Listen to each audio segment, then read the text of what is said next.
Hey, what's going on, everyone? G'day, Welcome g'day. to Hypersapien TV. And this is Return of the Plonker, or Plonkers, however you want to look at it. How are you there, Mark? This is Mark I'm from good. Mark Shed Talk.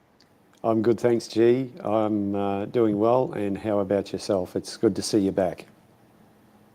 Appreciate it. Yeah, better than some, worse than others, I'll say. Yep, yep. It's totally understandable. We'll go through the chat if I can get to it. Pete, see you. G'day, Pete. And here, where is he? Oh, there he is. He popped up before. He's late for an important date, but here we have Hello. Roger the Pirate. Roger. Hello. I was How are you, mate? backstage. You mustn't have missed me. Oh, my bad. Surprised that I could Don't ever miss worry. you there, Roger.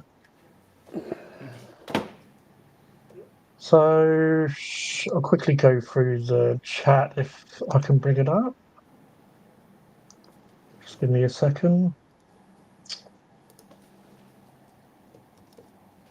Yeah, how are you there, Roger? You're all right. What? Yeah, all right. You're all right. Not half Yeah, all left. right. Hello. What you doing? Uh,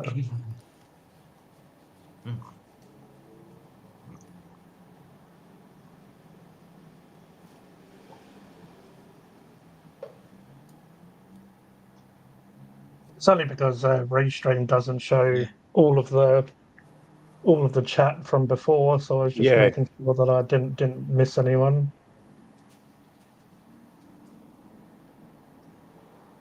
So we had Stylesy in the chat. Welcome, Stylesy. We had Mark Shed Talk. Welcome, Mark Shed Talk. We had Roger the Pirate. Welcome, Roger the Pirate. We have Uh, Dave, or hello. as Roger Havadu. likes to call Stalsy. him, Savadu. Stalsy. Savadu. Havadu. We had Cody the Aussie, Alistair Fanbroni in the house. We also G'day, had Cody. Just Rant already. We have Joan Yoda Girl. Welcome, Joan. Oh, She did Joe. say that. She did say, "Okay, I'm off to sleep, enjoy, and have fun." Thank you, thank you. But it Yes, was, it is very, very early for our viewers in America, as Mrs. Austin can attest. yeah, that's it. Surprised that she's not asleep. Oh. All right, so that's everyone that was in the chat before we went live, Yep. and now we can jump back to here. We have Dave saying hi, Plonkers. That one is screen worthy to put up there. And also, just before we get the show going, I want to give a shout out to all the Funkin' Hungry members. We have Vanessa. This is the snack members: Vanessa, Becky's Fishing Adventure, Dogface, and Savadu, aka Dave. And coming in with the entree, we have Mr. Stylesy, Director Stylesy. So just give a shout out to all of you. Appreciate everyone. And Roger's already on the promos.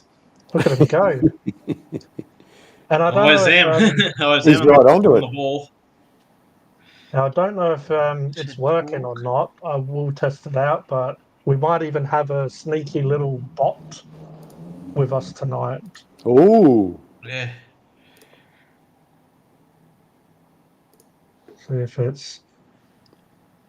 Director Styles, he might want to be careful. He might put too few many emojis in and get in trouble. I thought I set it up, but apparently I haven't. Oh, excuse me, it is there. Just took a little bit. I was a little bit Cool. impatient, but we have our friendly neighborhood nightbot in the house as well. So there you go. So if I set it up correctly, we'll get a few timers through the stream, so don't worry about that. just act normal and just smile and wave. Just don't freak out too much if this Nightbot wants to do what it does. I might Now, might have to get a few tips off you, G, for setting up Nightbot properly. and I did take off one thing I did do is make sure that you can spam emojis and spam capitals, because obviously Stylesy's found that out the hard way, but myself on Frost and Fist live stream as well. Sometimes I put WAR in capital letters and then I get a timeout and told off. Or, sometimes when I've done emojis, I've been told, been put in a naughty corner and timed out. So yeah, Yeah. that shouldn't be happening because I've turned off all of those little spammy bits and pieces. Well, that may feck my day. Feck. There you go. I wonder, will Nightbot be on your guys' YouTubes though? Does it pop up on yours, or is it just because like I've obviously I don't notice put it in my on StreamYard. I've I've got noticed it. on StreamYard. Sorry, I've got it hooked to my channel, and one time there when the other night I was live, Stylesy made a comment with some emojis, and it jumped on him straight away. Yet a troll came in. I had my first sort of, I suppose you could almost call it a spam bot, or someone wrote some vulgar language, or not, depending on what you look at it, and it didn't do anything. So obviously I haven't set up some keywords and things like that.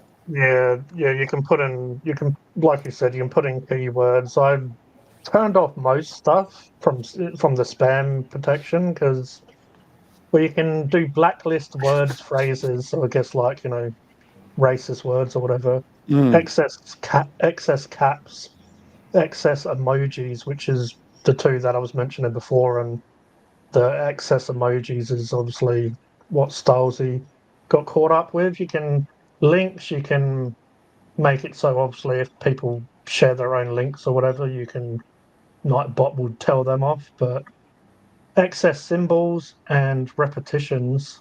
So I just ended up disabling them all because really we have mods in the chat as well. Yeah. And most people will, either ourselves will see it or someone in the chat will see it. But then Nightbot's obviously good to just do some other stuff like in 20 minutes and half an hour, I should put a timer just to tell people to like, subscribe, and all that sort of stuff. So it's just another all little. sorts of things, yeah. The Charinator was warned about caps.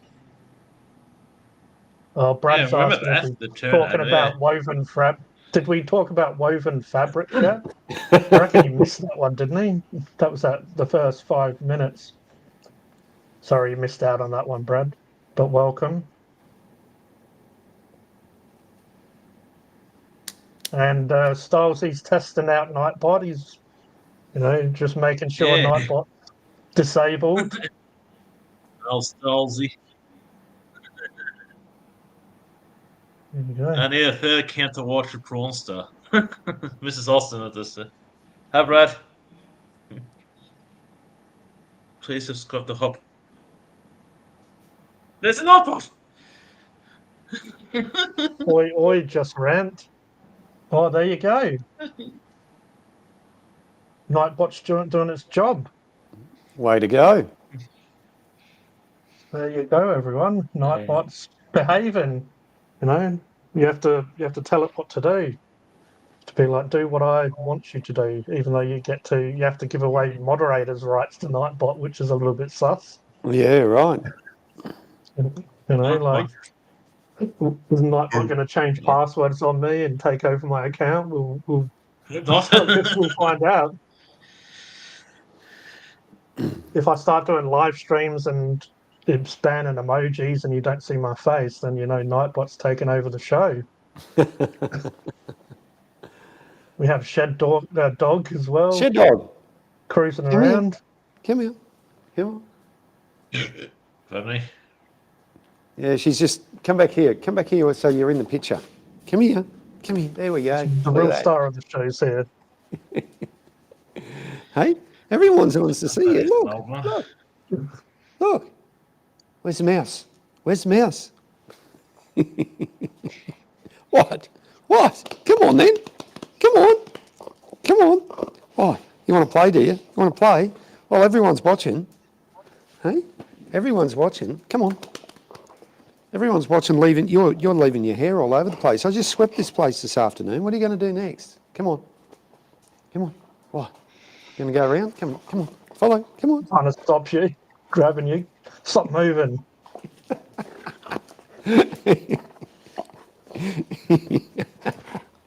He's got a real fight on his hands now. Shed Mark first. You're pushing me around, are you? You're pushing me around.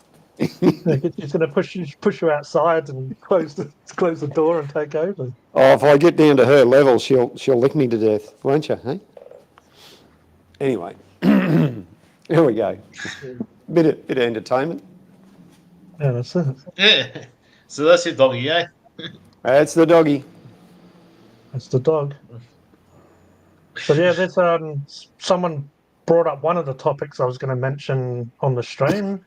Bloody this week, we've been taken over by memes from the old Hock tour. Has everyone? I guess everyone's seen that. Let us know in the chat if you don't know what that is. Yeah. She's doing quite well for herself too. I think she's jumped on the bandwagon. So yeah, supposedly people found out her name, but they're trying to find her legit like Instagram and stuff. But there's obviously a lot of fakes that have popped up. yeah, Trying to take all the fame but yeah, I'm sure if she did decide to do an OnlyFans or whatever it may be, like I did hear, it probably lies, but I did hear there was possibility of her getting into acting or something like that. But she's probably set up for a life. That's how weird social media is these days. You can just say one sentence that's funny, and all of a sudden you're famous. How you Hello doing, there, Sakao? Hi. I'm doing all right. Have a do. Yeah, actually, what I'm doing all right.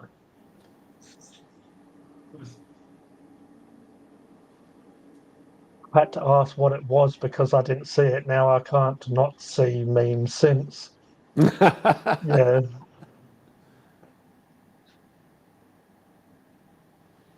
I'm surprised you Salty's- didn't. I'm surprised you didn't see it, Mrs. Austin, with, or even because that did go viral, regardless of who you were. I think everyone would have seen it. Yeah. Sipping tea like Kermit. That's it. And yeah, Stacy's saying that he's shouting out the hot friend as well. Her hot friend. Yeah, hot friend. Yeah, I know. Old Souls will say something. She was a little bit more shy, she was, but that's probably not a bad thing. The other girl might have had a bit too much to drink. She had a lot to say. We'll What cover are you it. drinking tonight? Does Some anyone know the Coca-Cola Zero and -196. Oh, 196. As well as some Coca-Colas in the Coca-Cola Zero sugar in the fridge. Shorzy. Shores, Geordie Shores, I think. Isn't that That's a what- team? That's what came to my mind. Like, but I don't know if Just Rant or Reggie would sit and partake in that. I'm not sure though. But You never know. I guess they do call it the idiot box. You have to watch a bit of brain numbing stuff every now and then. Yeah. I haven't been live for almost 2 weeks. Which is me. Yeah, no. I the other day when Mrs. Austin was live, I didn't catch all of it, and I was in and out of the truck as per usual. So, but Roger was there. I think Stylesy dropped in for a bit. It was good to what I did see of Mrs. Austin's recap. It was really good. But I know Charinator did I reckon he shared it to me. I haven't got around to watching it yet. He did a live, I reckon, on his new channel. Did you hear about that, Mark? I've only recently subscribed to it, and I haven't had a chance to look at it. So from my knowledge, he was telling me about his new channel. He told, well, all of us, but he's kind of wants to talk about mental health and just different people's, like, I guess, struggles in life. Yep. So the first person on his channel was a good old Lee G. So I did watch like a few minutes of it, but yeah, it looks like then both of them was having a bit of a deep and meaningful bit of a chat. That's yeah, Stephen Charinator and Lee G from First Floor Audio. Yeah. So Yeah. No, that'll be I reckon it might have went for about an hour, but yeah, that'll I be a think bit it of an did. Yeah. interesting Yeah. video. It's certainly one I've got on my list to watch. That's for sure. Yeah, I'll just chuck that in the chat if anyone wants to go and support those guys, which will be good. If he keeps at it, he'll be surprised where it will take him. It doesn't always have to be a deep and meaningful. It could be a local person from his neighbourhood, or a council representative or something like that, or it just could be a number of things. Well, you might even see yours truly on there because he has been talking to me, but unfortunately, with the stuff that happened recently for me, I said to him, not right now. Yeah. But yeah, so that's Cherinator Chat, and it goes for an hour and 1 minute, 52 seconds. And yeah, it's tonight's guest is Lee G from First Floor Audio. Yeah, So like we you said, see. Mark, funny enough, I said that I wanted to do stuff like that on this channel, but I guess first in best dressed or whatever. So he got there first, but yeah, you might see some breasts on here. I mean, you might see some guests on here sometime in that sort of manner of doing, like interviews. But like you were saying, Mark, that's what the idea I had is, like say if I get you when you're free, you can come on and you can kind of talk about your stuff. It's just a way to help plug other channels and also just Yeah. have some interesting chats where it's Yeah. directed. Either it can be mental health or stuff that someone struggles with, but also it can be, just people's passions and hobbies and whatever they want to talk about, really, just put them. So that's what I always thought that Hypersapien TV will be, besides doing live streams, will be a good place to do. I might even do them live, like the interview. So then if people in the chat want to ask questions to the individual, would be good. Oh, apparently I didn't turn it off. So who wants to dance? Stop spamming emotes. Mrs. Austin. Oh no. But apparently I turned it off because I disabled it. It says disabled, and Stylesy got away with it. So yeah, there you go. I think Nightbot's a little bit annoyed that we was teasing it and giving it some shit before. Peter saying black tape at the ready. What? I was on your channel. Oh, that's on your channel, Mark. Yeah, I know. That's what I just realised. I didn't realise until you said it. I looked Oh. over and I saw paired because Mrs. Austin says paired. So Nightbot's behaving on Hypersapien TV, but apparently over on Mark Shed Talks, you've got to watch yourself. Well, Watch yourself. Yeah. I've just made Mrs. Austin a moderator because it's got view deleted I thought she's a message. moderator too. And She's a moderator on my channel. how do you author? It's oh God. Sorry, Mrs. Austin. I do apologise. I didn't realise Like Pierce what chats it is on.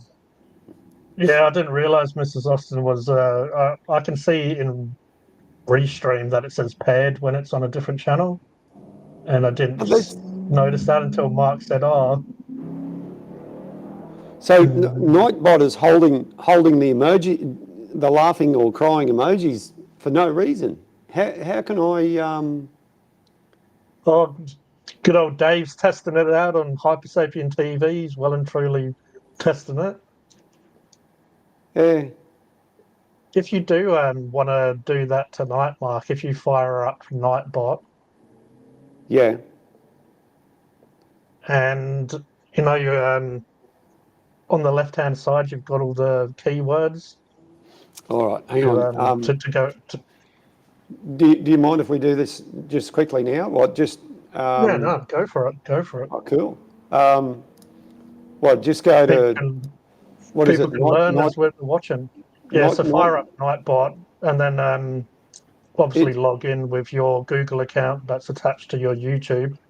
And on the left hand side, you've got all the commands or Nightbot, and you go down to spam protections, sort of in the middle of the column. And if you go into Right. Here we spam are. collection, it brings up a list, and I've disabled them all because, as I said, really a mod can sort that stuff out. So I went through that list before. But yeah, the excess emoji is the one it's getting triggered over. And I turned off I turned them all off, but excess caps as well, because as I said on other live streams, I've done like, a word in capital letters and it's put me in timeout or got angry at me. So, Yeah. Righto. hey there, Pete, welcome. I still haven't figured out how to turn it off yet, Mark. Yeah. No, I got to. Uh,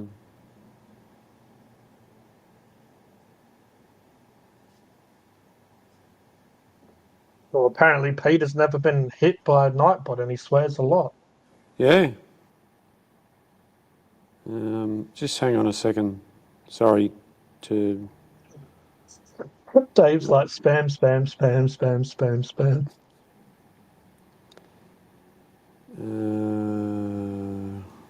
I thought I'd be getting some sort of notification. Let me. I'll just take myself off and I'll sign in and I'll come back. No worries. That's my first time laugh ass off.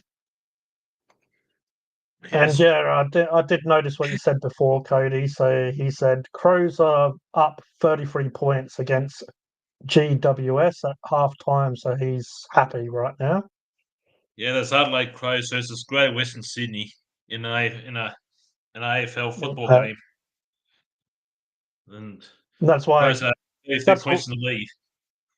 and that's why Cody's not Yes, here, but he said he might join later. But yeah, yeah, they said he might join later and after the AFL game's finished.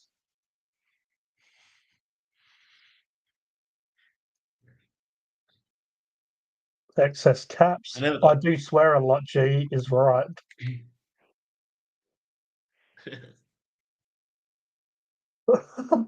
Those he's Because getting very excited now with his emojis. Give you guys as much watch time and funds as you can. Yeah, well, well, Nightbot when it does its job will remind people, but it's very temperamental too. I think the old Nightbot. He's playing yeah, his sleep till he says something. Because yeah. Well, even for 1 second, it's going to be source. I'm going. I was a Nightbot noob until earlier today. I've been meaning to put it on for a while, and I put it on and had to play around with how to take off those spamming of emojis, and Hit a novel. you can The trick do is to a symbol occasion like penis and like put the symbols in certain words and stuff. Like Peter Noddle said, yeah, I did a not couple all, of not all, but not all. What's the saying in England? Say, Dave, mock your British accent and that'll. I'd call it nottle. Noddle. I usually say noddle. Yeah, Australians tend to miss a lot of T's out. No, we're just Like nottle. it's different accents. That's all. It sounds different to different people, and that. It's pretty much how you roll the Well, tongue when okay, you say I'm it. here the whole time. The last 20 years. Stylesy jumped onto Mark Shed Talk or maybe Roger's stream, and it can't be Roger because he doesn't have Nightbot. So he's getting spam and emojis. I'd link Hi to my channel Nightbot to in this Mark's restream chat. here. Yeah, but you don't have Nightbot set up, is all. Nah, I'm not game because I'm seeing how temperamental is in yours and Heart's channel. Don't allow in the chat command section to not show the command. Yeah, I added a few commands. Didn't really know what to add, so I just did a couple just to test it out. Righto, I'm in. You're Actually, in? yeah, I'm in. I should share this. I should share the screen, shouldn't I? It's on the other computer. Hang on. Righto. Right. So it says that Peter's is the top. Says see top chatters. Oh, Peter with 63 messages, just Rand already with 40, Stylesy with 36, Roger the Pirate. Where'd you see those Nobody analytics? likes me. Oh. Sorry? Where'd you see those Nobody likes me. analytics? Oh. All right, hang on a sec. I'll share that. I'll just hang on a second.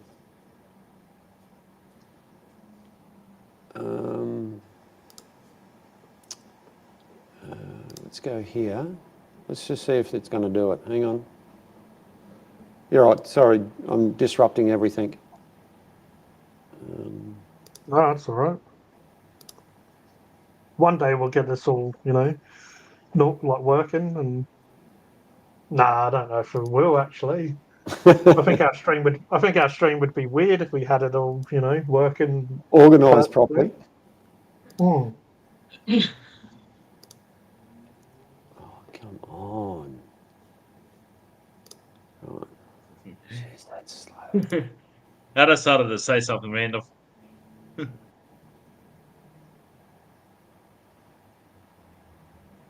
Why?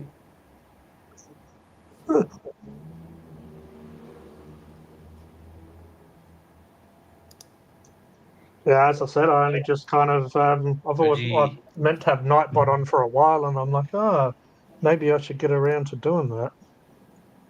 There's a few other bits and pieces I need to do on stream, and Yeah. if anyone in the chat hasn't noticed, I'd have moved around my desk and stuff again.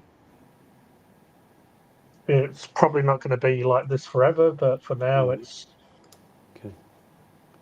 a little bit more comfortable how I've got stuff set out. Hello there, Becky. How are you there, Becky?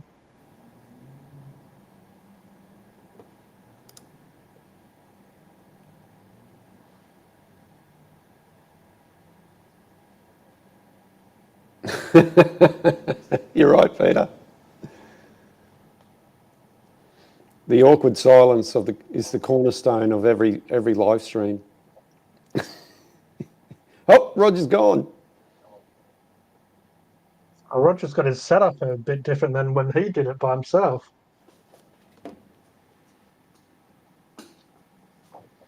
You'll just have to bring me in on the second thing there, please, G.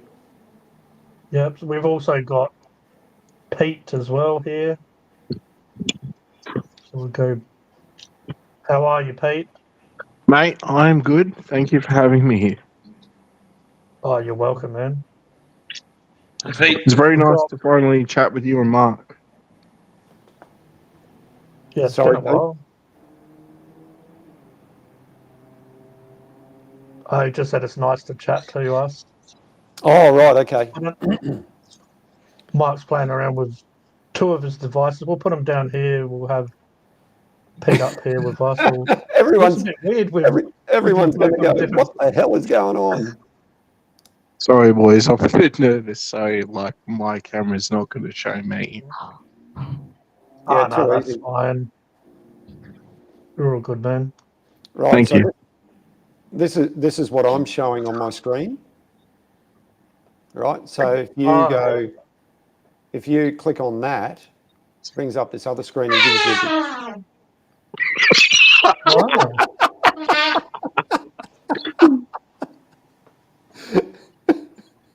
Who the fuck did that? What the fuck was that? What happened? Mate, there is a terrorist among us. Is that your door, Roger? What? That's my back door. I just putting something in the bin, that's all. Jesus Christ. You might want to put some oil on there, Roger. Oh, man.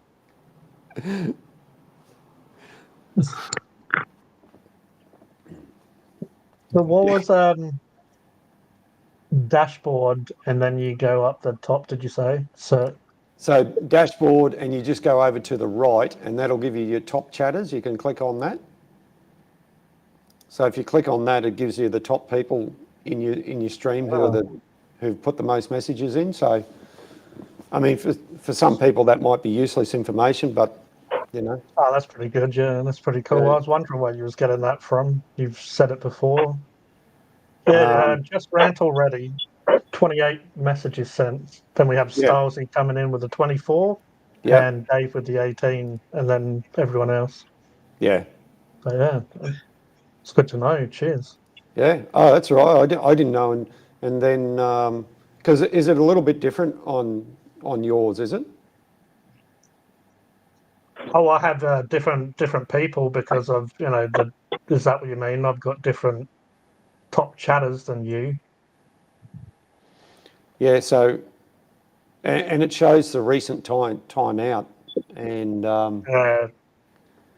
Yeah. so how do we sort of let people post emojis? Oh, did you not turn off the spam protection? Where's that? So you know where the left-hand side where it says Nightbot and it has the dashboard and all of that. Yep. Go down to spam protection. It's in sort of the middle of the list. It's under song request Oh, yeah. above timers. Spam protection. Yep. Yep. Yeah, so click on that and then it brings up a list, and that's where the excess emoji is, and then you can enable or disable. So I've disabled them all because, as I said, mods should be able to take care of anyone that is, playing silly Yep. buggers, or one of us can see it. But yeah, excess caps and excess emotes are definitely ones I wanted to turn off because, yeah, as mentioned before on other live streams, I've acted like a twat and Disabled. put in capitals and stuff. Yep. There we go. Oh, Pete's got some lovely plantage. Well, I've given up on just covering my camera with my hands, so I'm just, holding it. That's fine. You can just Sorry, I if you probably want, shouldn't even be so shy, but I just don't want to show myself. I hope that's okay. Yeah, man. It's That's all all right. good. It's It's totally up probably to you, doing you man. a favor because I'm a fat, ugly fuck. Oh, What that's fun another. ugly fuck myself to have my face.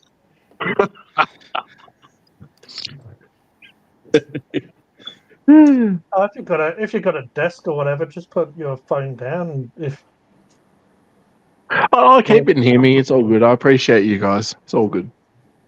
that's all right. Righto.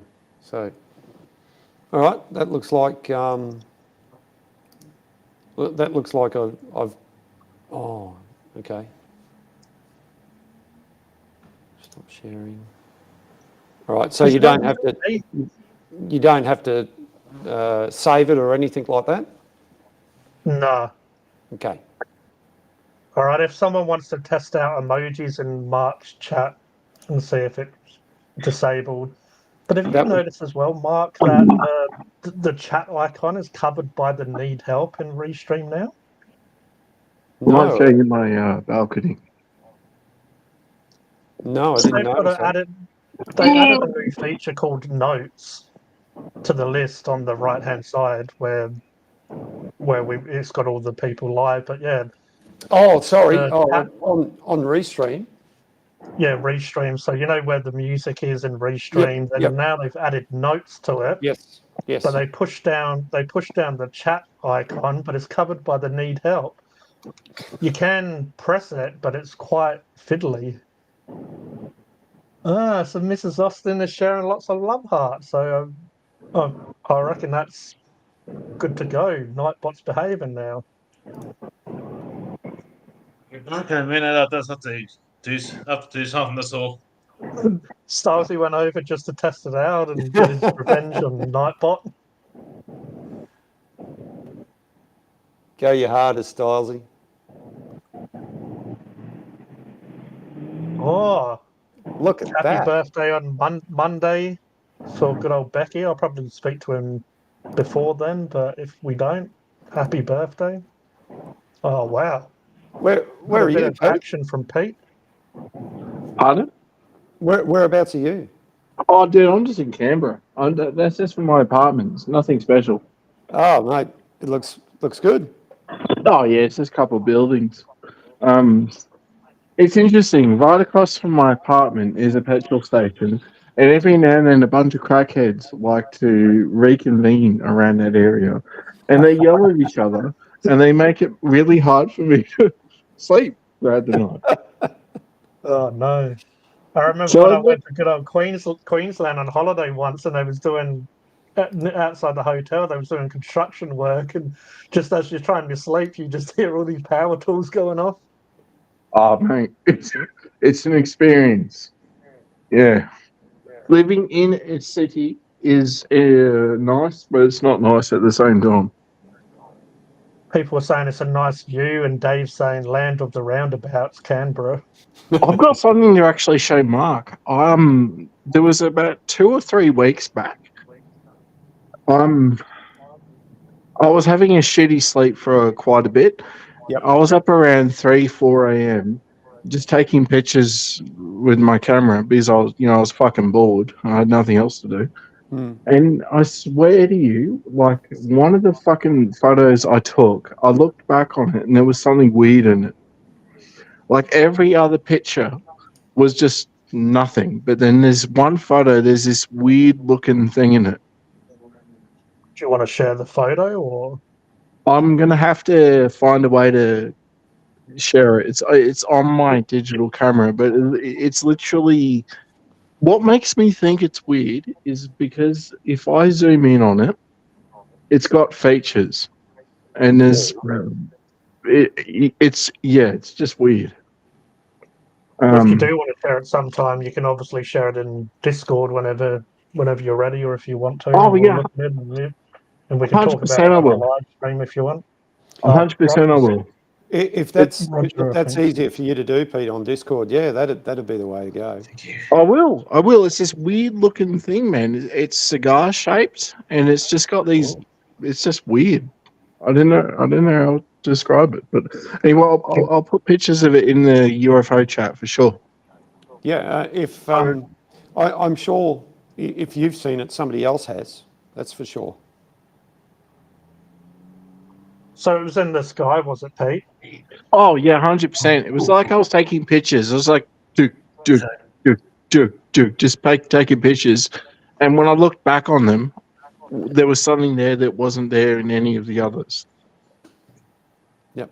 Well, with the I know where with the Fish Week technology is. that Yeah, oh look at man, Roger. Fish Week's where all the brothels are, man. Look at Roger. He's in the TV down there. Like, seriously though, if you visit Canberra, that's the one thing about Fish Week, man. Fish Week is where all the brothels are. I know. We call that. I got a cousin who we lives there.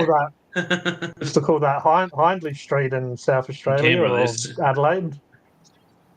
I think it's pretty tame these days, but I used to drive down Hanson Road, Hindley Street's in town. Hanson Road was where all like you get the ladies of the night out and about. There they are, putting their hand out, trying to lure you into Get you a few the dollars here nuptial and there. charm.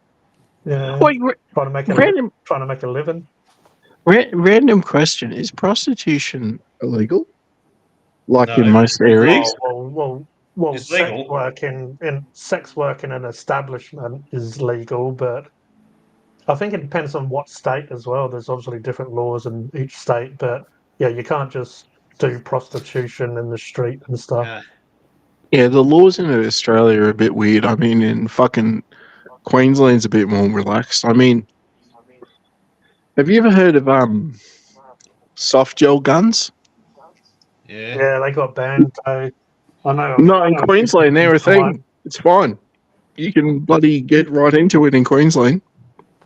Yeah, I remember when a few lads that I knew, they were younger blokes and they got into it, and then they brought in different laws here when it started becoming more popular.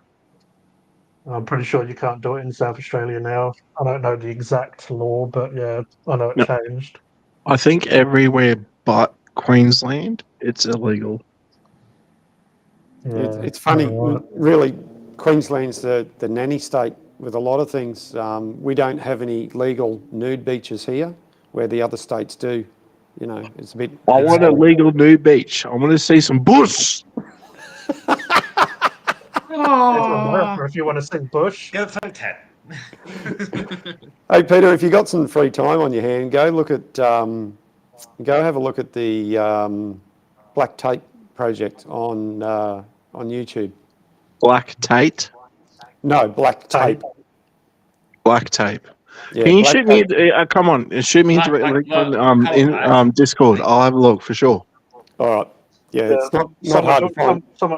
Someone hook him up with it on Discord. Oh, we used to play Thank it you. on here, but we used to play it on here just as like a little segment, just for a laugh. And then they gave me a copyright strike, and it wasn't actually Black Tape Project that gave me the strike. It was this fashion week we were watching, and we were all having a laugh. And then I got a strike and a warning, and they took down the live stream.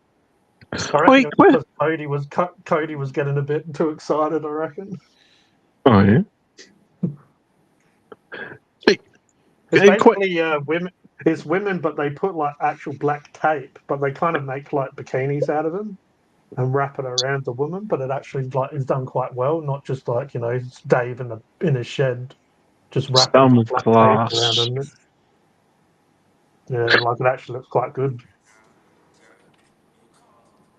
Wait, why is every time we see like footage of a UFO or a Yeti or anything odd, why is it always filmed with a fucking shittest camera ever made? Everyone asks that question. The funny thing is though, I've tried to take stuff on cameras before, and just it looks like shit. Like it looks like just a blurry mess. So most of the time, I just go, "Oh, I can't be bothered." Like even trying to just like show someone and discuss it, because it could be anything if it's just a blurry mess. True. Well, yeah, even with phones these days, like I've tried to take pictures of the moon, and they don't come out that great. Hey Jay, can I ask you a question? Yeah, go for it. Have you ever seen what you think might be a UFO? Something strange? Well, I've seen flying saucers, which I've spoke about on lives before. I've seen them a couple of times when I was younger.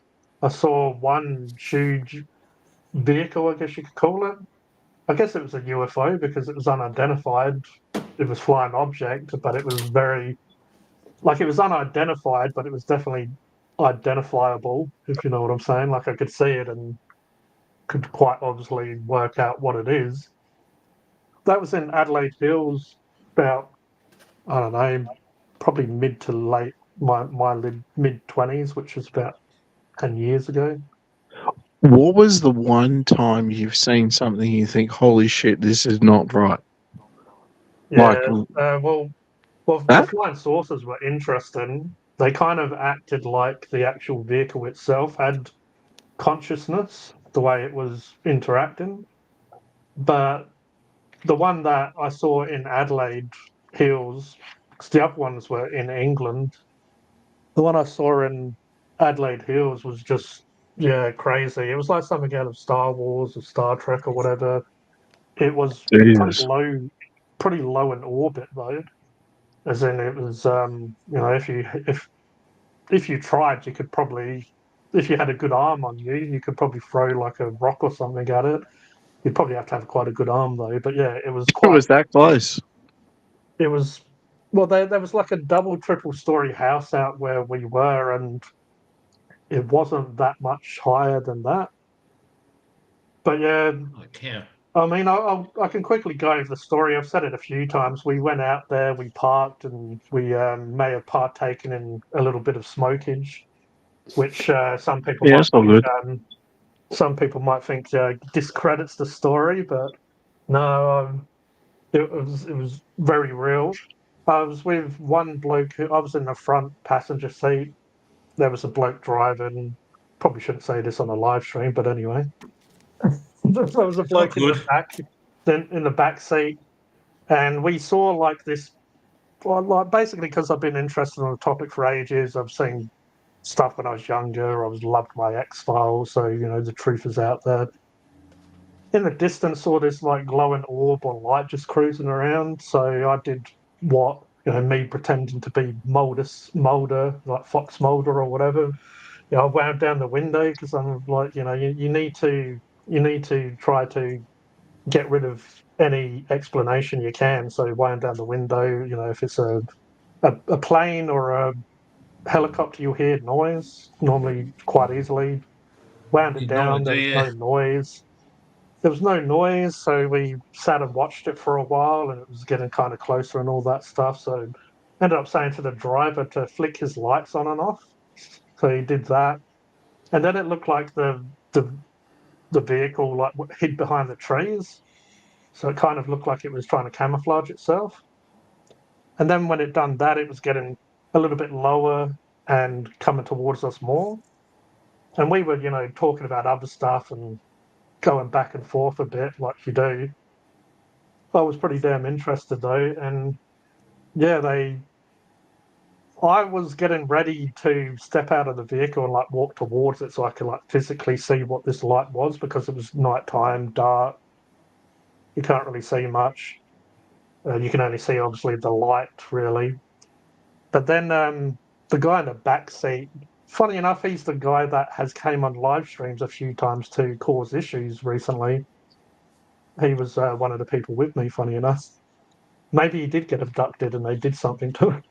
But yeah, the guy in the back seat was getting like hysterical and stuff. He was, leave, like go, and like freaking out. And the because the driver was kind of listening to me saying, this is interesting, like trying to get him to interact with it. In the end, as it got a little bit closer and all that stuff, the guy in the back was getting to the point where he was kind of like moving a lot in his seat and even like shaking the front seats a bit, like really getting upset. So he convinced the driver to drive off, and he's like, "Oh, leave! Oh, let's get out of here." And the driver went. When we was leaving, though, because it was in the hills and there's kind of like big dips in the road where it will go in line with the hill, the car cut out as he was going off. And he was freaking out, the driver. Oh, what do I do? I just said, I don't know, pump the brakes a bit. Because he was going, I don't know, maybe 20, but picking up speed going down like, curves and stuff. Mm. So he did manage to slow the vehicle down so he didn't sort of like lose control. And then typical when we was fairly far away, but still in the area, but they started getting all of a sudden quite brave and like, oh, what do you think that is? What do you think that is? Oh, I don't know. I don't know. What? And I said, oh, do you want to know what that is? And they said, yeah. I said, oh, let's go back and find out. So I convinced the driver to go back and find out. And then when we went to the same area, we're looking around, and where it wasn't there. It wasn't anywhere where you would imagine it being in the same sort of direction as it was. But I forget which one of us. One of us, we were sort of looking up and out the window a bit. You're putting your head out the window a bit and looking like straight up above the car. And then we saw it, but it didn't look like just obviously a glowing light or an orb. Like it kind of looked like a big orb or something before. And it was just this big vehicle, and it didn't have wings. It had kind of like, I remember explaining it, kind of like fins, because they came out of the main part of the ship. So they weren't wings like an aeroplane or whatever. They were kind of like just dorsal fins or fins of a fish. How it kind of just more looked naturally. But yeah, it was. I remember seeing as well the like on a plane when it's quite close and it's at night time, the windows, but you could see the light coming from inside the vehicle. So I remember I was looking to try to see if there was, you could see a person or I don't know, maybe a naked alien walking around, maybe get a bit of a glimpse, wonder if I could see, his breast, naked alien breast. But nah, we saw that and we all kind of, they weren't freaked out this time, but we was all kind of amazed and just wondering what the hell it was. So we ended up, it was moving by this point. So we followed it for ages. We followed it from Adelaide Hills into the suburbs. And I remember it was cruising like fairly fast, but not too fast that you couldn't keep up in a car. And it always amazed me looking like once that happened, always amazed me how low down in orbit it is, but a high enough for it not to be that noticeable. But you wouldn't notice it really if you're just doing stuff. If you just, I don't know, come out of laundry mat, drying your clothes or whatever at night time, or going for a Macca's run, like you wouldn't be really looking for it, so you wouldn't notice it. It was always crazy how slow like how low it is, and we was able to follow it for a while until it started getting more towards like the main, going from like the suburbs in the hills where it's fairly dead, there's lower population out there, to as you get into the busier suburbs where people were going to back and forth a lot more, almost going towards town where it's the traffic's always a little bit more busy.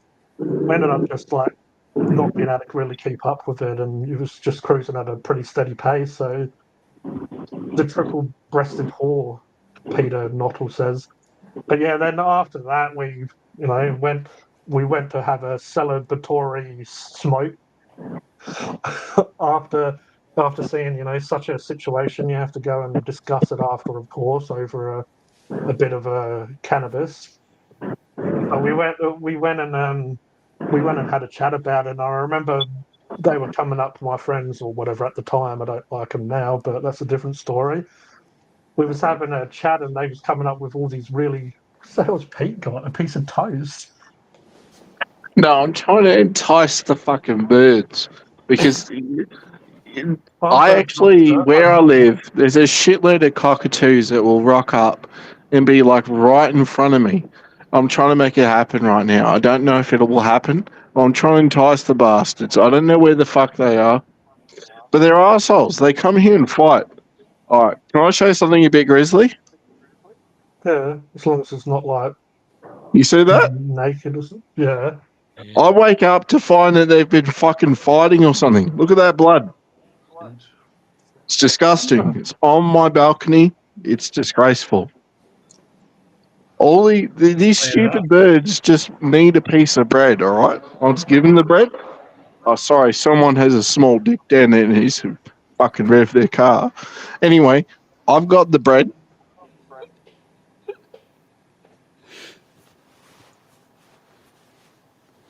I think we've lost Pete. Yeah, things get a bit angry too. He's middle of saying something, and where you are, geez, it is a UFO hotspot where you're seeing it. Adelaide Hills, Yeah. Victoria and Tasmania is a UFO hotspot in Australia. Pine Gap's that's in Alice Springs, right? That's not that far away from South Australia. Yeah. But when they was like saying the names, they was coming up with some weird names of what we could refer it to. And I was like laughing at them, and they said, "Oh, what would you call it?" And I said, "Oh, it'd probably be called something very unhuman like shizboo." And everyone laughed, and that's what we referred to it as, shizboo. So I'm like, "Oh, it's just gonna be a word or like stuff that's not anything that's comprehensible to humans, It would be like shizboo." And yeah, I have seen some other weird stuff after that, but yeah, that was a very very odd situation. Yeah, well, we're definitely not alone.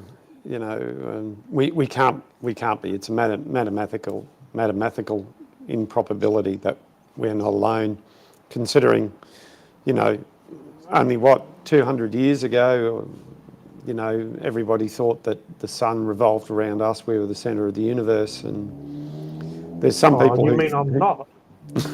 I was just going to say. You were going to I was just going to follow up with some people think that make it. they are the centre of the universe.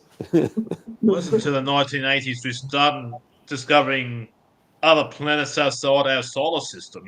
Extra solar planets are called, like revolving around other stars. Yeah, that's right. That's in the 80s, in early 90s. Yeah, and So I now, remember reading something about it, that's all. In the book, when I was a and little kid, and it said discovering well, extra solar planets and revolving around other stars. well, just Also, have a look at Started. what's the names, the things they're finding now with the James Webb telescope. It has greater capabilities and so on and so forth. And if you look out into the night sky, if it's not polluted by, city lights and things like that, they reckon there's 1.5 Earth-like planets per star Yeah. So every star you I can see in the calculated, yeah. sky, there is 1.5 Earth-like planets, and you just multiply that. well, the thing With that trillions of trips me planets. when you go through experiences like that, I look back and try to try to logically work out what's going on. But it's in the hills over it was kind of on a road that there was a person's house. There's normally gates and stuff that stop you obviously from getting the property. Yeah. A lot of people in the hills, they have just acres of land or whatever, like they just have this way too much land for them to even, most of them aren't even doing nothing with it. It's just they own the land. They don't want you to go on their property. And we're just sitting around doing what younger blokes do, just relaxing, But going back to like the Shizbu, it's like, what was it doing out there, and why would it kind of, like, so then stuff would go through my head like maybe it's Men in Black and there's a naked alien on the loose and they're trying to do what they do in the Men in Black movies and go down and Yeah. take it. But yeah, it's just Yeah. but it's just weird to work out like why they obviously had a purpose being out there, but what the hell were they doing? Maybe they were just doing what we did, and that's just they're going there and having a smile. Oh, we got a bit of time to kill. Let's just do this, and then all of a sudden, a couple of little Caucasian blokes were annoying them, flicking their lights at them, and they're like, "Oh, for fuck's sake, we're just trying to relax." And these twats Yeah, are do our thing. trying to annoy us. So there you go. Thank you, Nightbot. Please like the stream if you like what you see, Definitely. or not if you like what you see, but if you like what you hear. Oh, Cody's loving life right now.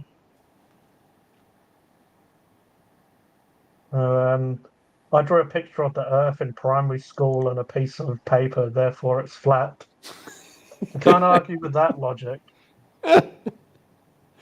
Oh, we've just hit the 1 hour mark. Thank you, everyone, for being here. Alien eggplant. Where do you get those from? Oh, Dave should have access to the special emojis. Oh no, that's on Funkin' Hungry. What am I on about? I need to get this channel monetized so I can get squirting emojis on here as well. In Adelaide Field, be more likely to be drug runners.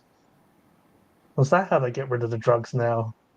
They go and they wouldn't be detected if they're like flying, dropping stuff off. Oh, they'd be using I did drones, wouldn't when I did a bit of research, they do say that some of the analytics and some of the findings or information from Pine Gap goes to Port Adelaide. they? Yeah, right. So maybe they transport it that way. ABC TV did a series recently about Pine Gap, and I think I watched the first one, but I haven't watched any of the others. So if anyone's interested, go have a look at that. You know what the name was, or is it just ABC Pine Gap? Something to spies in Australia or something like that, or something along the. You'd easily find it American on. spies, yeah. You'd The easily CIA find and it on that. the ABC app or Yes. iView or something Something like to do that. with the CIA in Australia. Like, I mean, spying in Australia with the use of intelligence in Pine Gap, or whatever it's called. I heard a lot it'd about be it, that's interesting. because It'd be interesting, but you know they're not going to put that much information if it's on mainstream TV. It's called Spies in the Outback, Oh yeah. and there is 5 episodes so far. So yeah, but they put up like their bots because otherwise they get an Epstein. Yeah, that's it.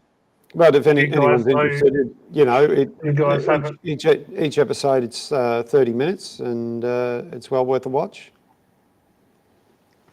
I'd love to go down there and do what people do, where they try to go to Area 51 and just.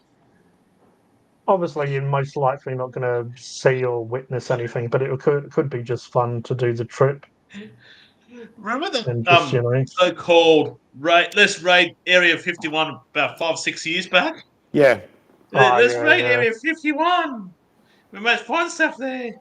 It never happened, but so Facebook about it because I remember Robert Pavlos said something about it and had a good laugh when we were seeing the post of it and stuff.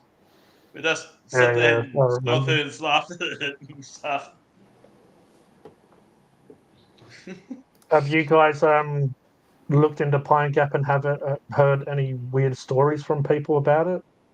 No, not really. I know it's there. A lot of people know it's there. There's people, every so often they'll go out there and protest about it. But it's been there for what, 30, 40 years or however long it's been there. And Close to 50, what I've heard. yeah, it's been there a long time. And,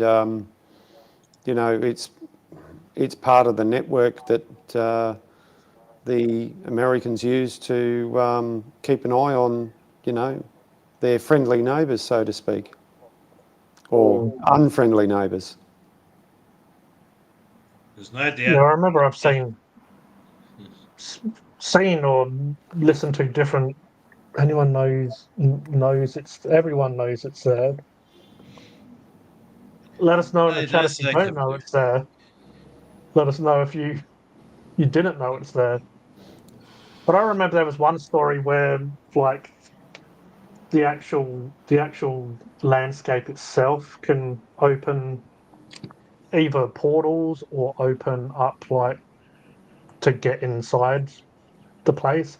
Know how it just looks like a side of a hill or whatever, but it's actually they've integrated a part of the parts of the building into it. But I believe it was from memory, an Aboriginal fellow was out there and he said that these like portal things opened and these little drones come out. Like these little, I guess you could call them UFOs because they're unidentified and flying and an object. Yeah, it's been a while since I've looked into it, but I do remember a few little stories I've came across. Of course, I guess even like my story, people listening to what I've shared tonight, really, unless you were there, feel free to not believe me or whatever. It's I believe you. hard to believe stuff that's just been said by someone else. And there's a But lot I of believe you. disinformation about there. Yeah, like me personally, I don't see any point in just making up some bullshit stories. And if I was, I probably could have made up a better story than that. Yeah, because But yeah, it's I can run. You never vary from something to be truthful. You don't try to vary vary from what you say in that, because you vary yeah, it a little bit during the stories and that you tell. People start discrediting you after a while. That's how they dissect you. So yeah. first up, you said this, then you said this, then you said this, and that's how you make out to be a liar after a while, even though you might be telling the truth in one of those things. And I think I shared that story one of the first times I properly spoke to Mark about stuff. We had chats before, but when we spoke about that topic, and I have shared it a few times on live streams, but yeah, obviously Pete wasn't there at those times because he hadn't heard that.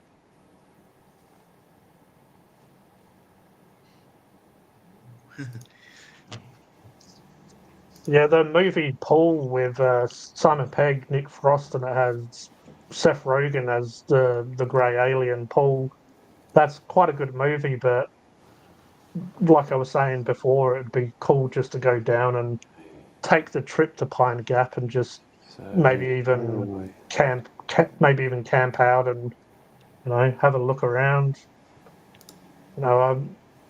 I'm interested in stuff, but I wouldn't really want to annoy people too much. I'm not like Roger was saying, where I would just want to riot or rush places. But I've always been interested in that stuff, and I do know that a lot of information is kept from us, but How do we do it? to an extent, I understand why, because there's a lot of very skittish people, a lot of people that wouldn't be able to handle it. So who knows what would happen really if it was publicized. But I think touching on the movie Paul, they go to Area 51 and different landmarks. They're from England. They go into a Comic Con in America, and they want to make the trip to Area 51 as well. So it's a pretty fun movie.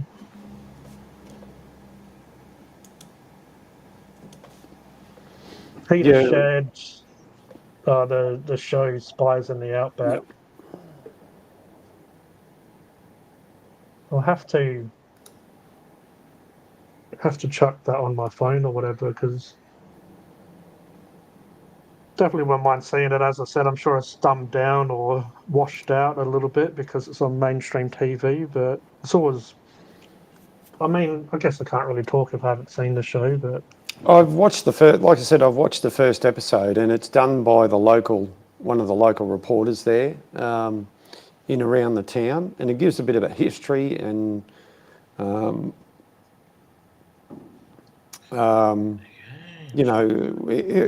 the first episode was quite interesting, but I haven't just gone back.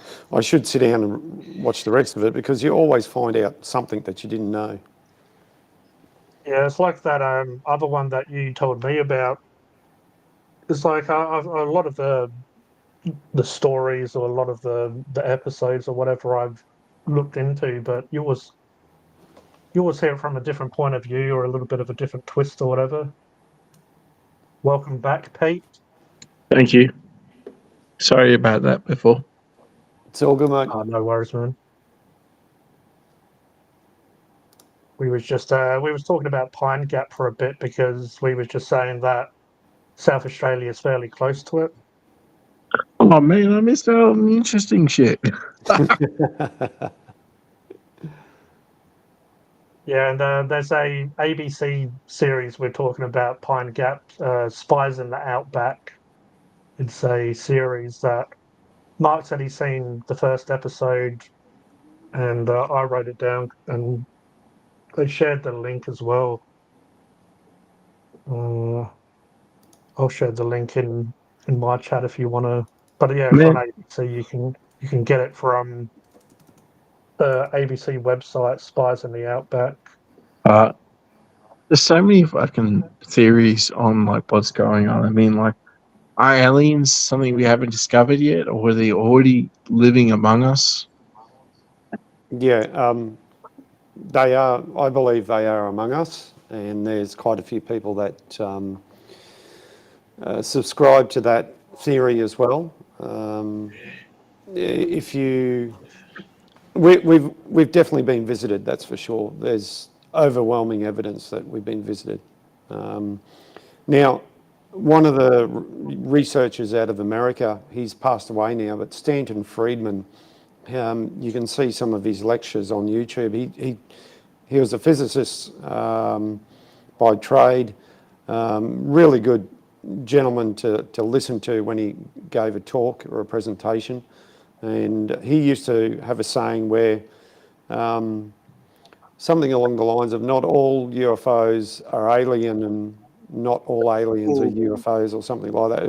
It's a really good, you know, in other words, some UFOs are man-made, like reverse engineered, we've advanced that much.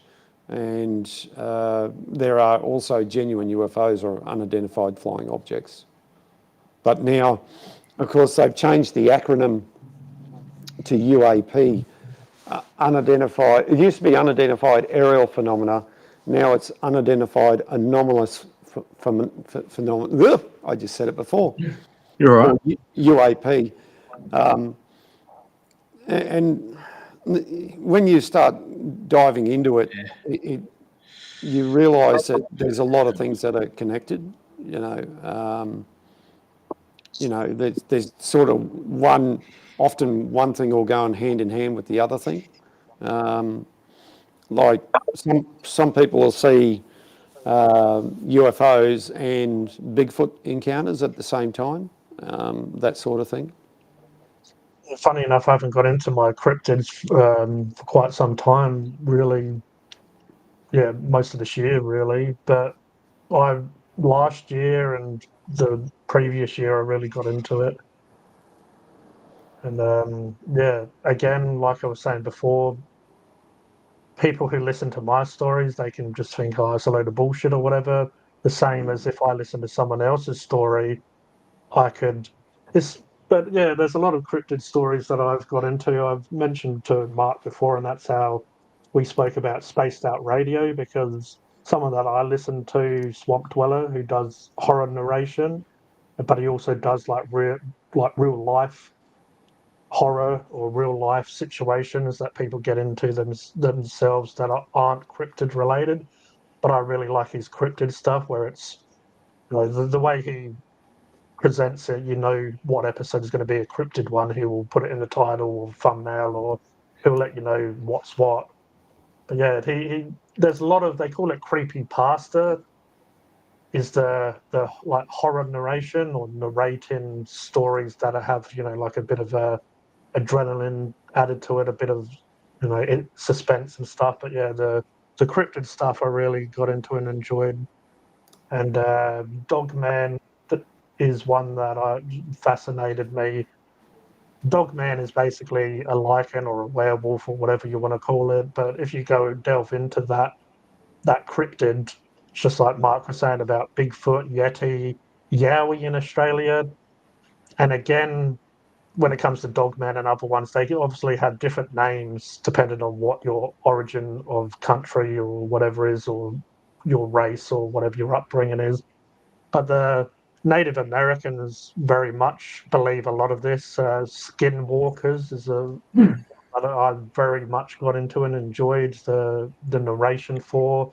But skinwalkers are basically, they have to do all this stuff and they curse themselves and they deal with black magic or dark energies and stuff, and they end up becoming a skinwalker where the Native Americans, they don't like to mention the word, they don't like to talk about it because they say if Oh, you talk, Wendigos and stuff. Do you yeah, like yeah, Wendigos and stuff? yeah, that's another sort of cryptid. But yeah, if you talk about it and all that stuff, they say that it sort of brings it into your reality, I guess, or brings it into, like you're calling them. But there's been a lot of stories I've listened to that are very wild. Of skinwalkers can mimic your friends' voices, and some Yeah, they say that there's like crack into their voices, and it sounds a little bit like a radio, how it's trying to tune itself into yeah, your voice, and there's different yeah. They variations usually of how they tune in look. your voices of people you know, like your friends, Yeah. family, or whatever. Yeah, they There's try lots of to mimic stories it. where people go to cabins or whatever, and a couple of their friends go to get some supplies, and they think they're coming back. They hear them or whatever, and all of a sudden it turns out to be, a skinwalker Something who's else. they're a bit of a shapeshifter. Yeah, That's very interesting. And there's yeah, no. with Dogman, it's again like I guess because those cultures have been around, like Aboriginals type cultures, they've been around so long, so they've experienced stuff where there's very little technology or involvement from humans. A lot of the landscape is natural, so they're dealing with all this sort of stuff. And yeah, Dogman was very interesting though as well. Hey Yeah, there's a lot Jay, of hey creatures. Jay, There's a yeah. what? I'm just coming in from like somebody who doesn't know. What is Dogman? Yeah. I've never heard of it. Dogman is basically a werewolf, but some people say obviously that they're shapeshifters, the whole werewolf idea. But a dogman is just, they're about 6 to 7 foot tall. They're a dog or a wolf, but a lot of people say they're kind of like more of a dog, and they can walk on their hind legs, but they can also run on all fours. But they stand really tall. Normally, most of the time, they're depicted as a very dark fur, and they're muscly as shit, like like huge muscly creatures. Because I guess you can imagine they're living in the environment in nature, so they're constantly involving with nature, which means obviously they're running around and moving and jumping over trees and whatever. Not over a tree, but over fallen trees, like Yeah, they're logs or big. whatever.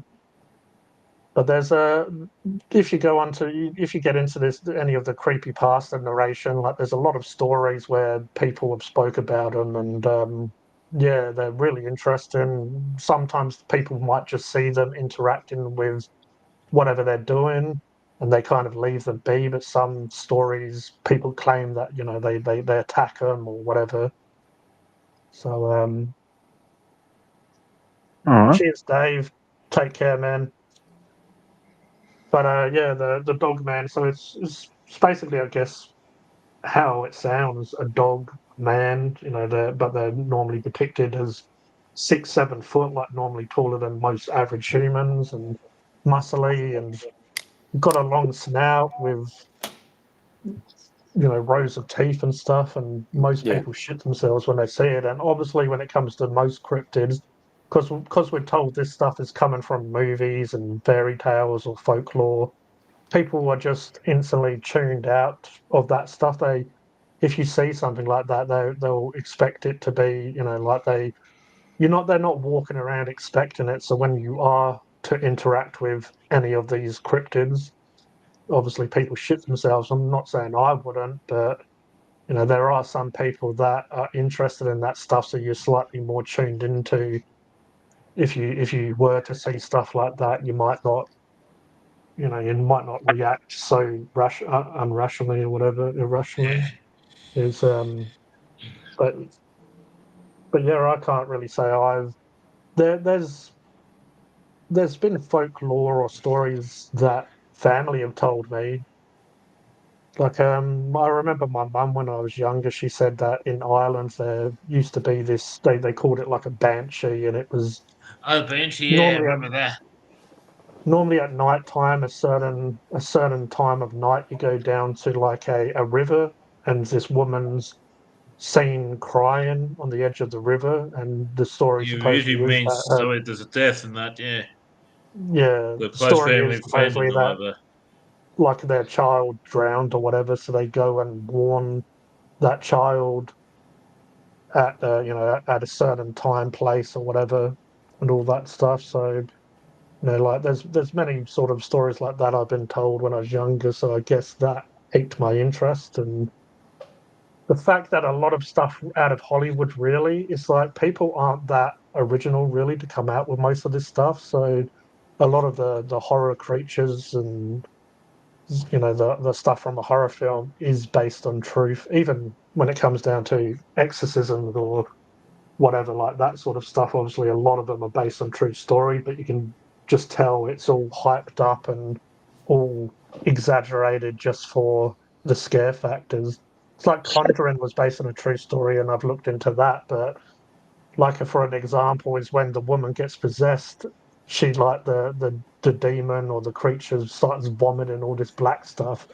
Obviously that's just like to visually show you the audience that the woman's being possessed. Yeah. In real life it wouldn't be so dramatic, but it's exaggerated just so visually the audience will go, oh, I guess something's happening to her, like that's not normal. But yeah, that's my spill on it. No, it's very good, mate. Very good. Thank you. Now what? No worries. I mean, I could talk about this stuff till the cows come home or till the dog man knocks on the door What and question for you? says to me, stop fucking talking about me. There's a quick question for you and Mark. Do Yeah, you go. think dreams have anything to do with reality, or they're just a load of shit? Oh, well, I'm hoping they're a load of shit because some of my recent nightmares were fucked. from what Fucked.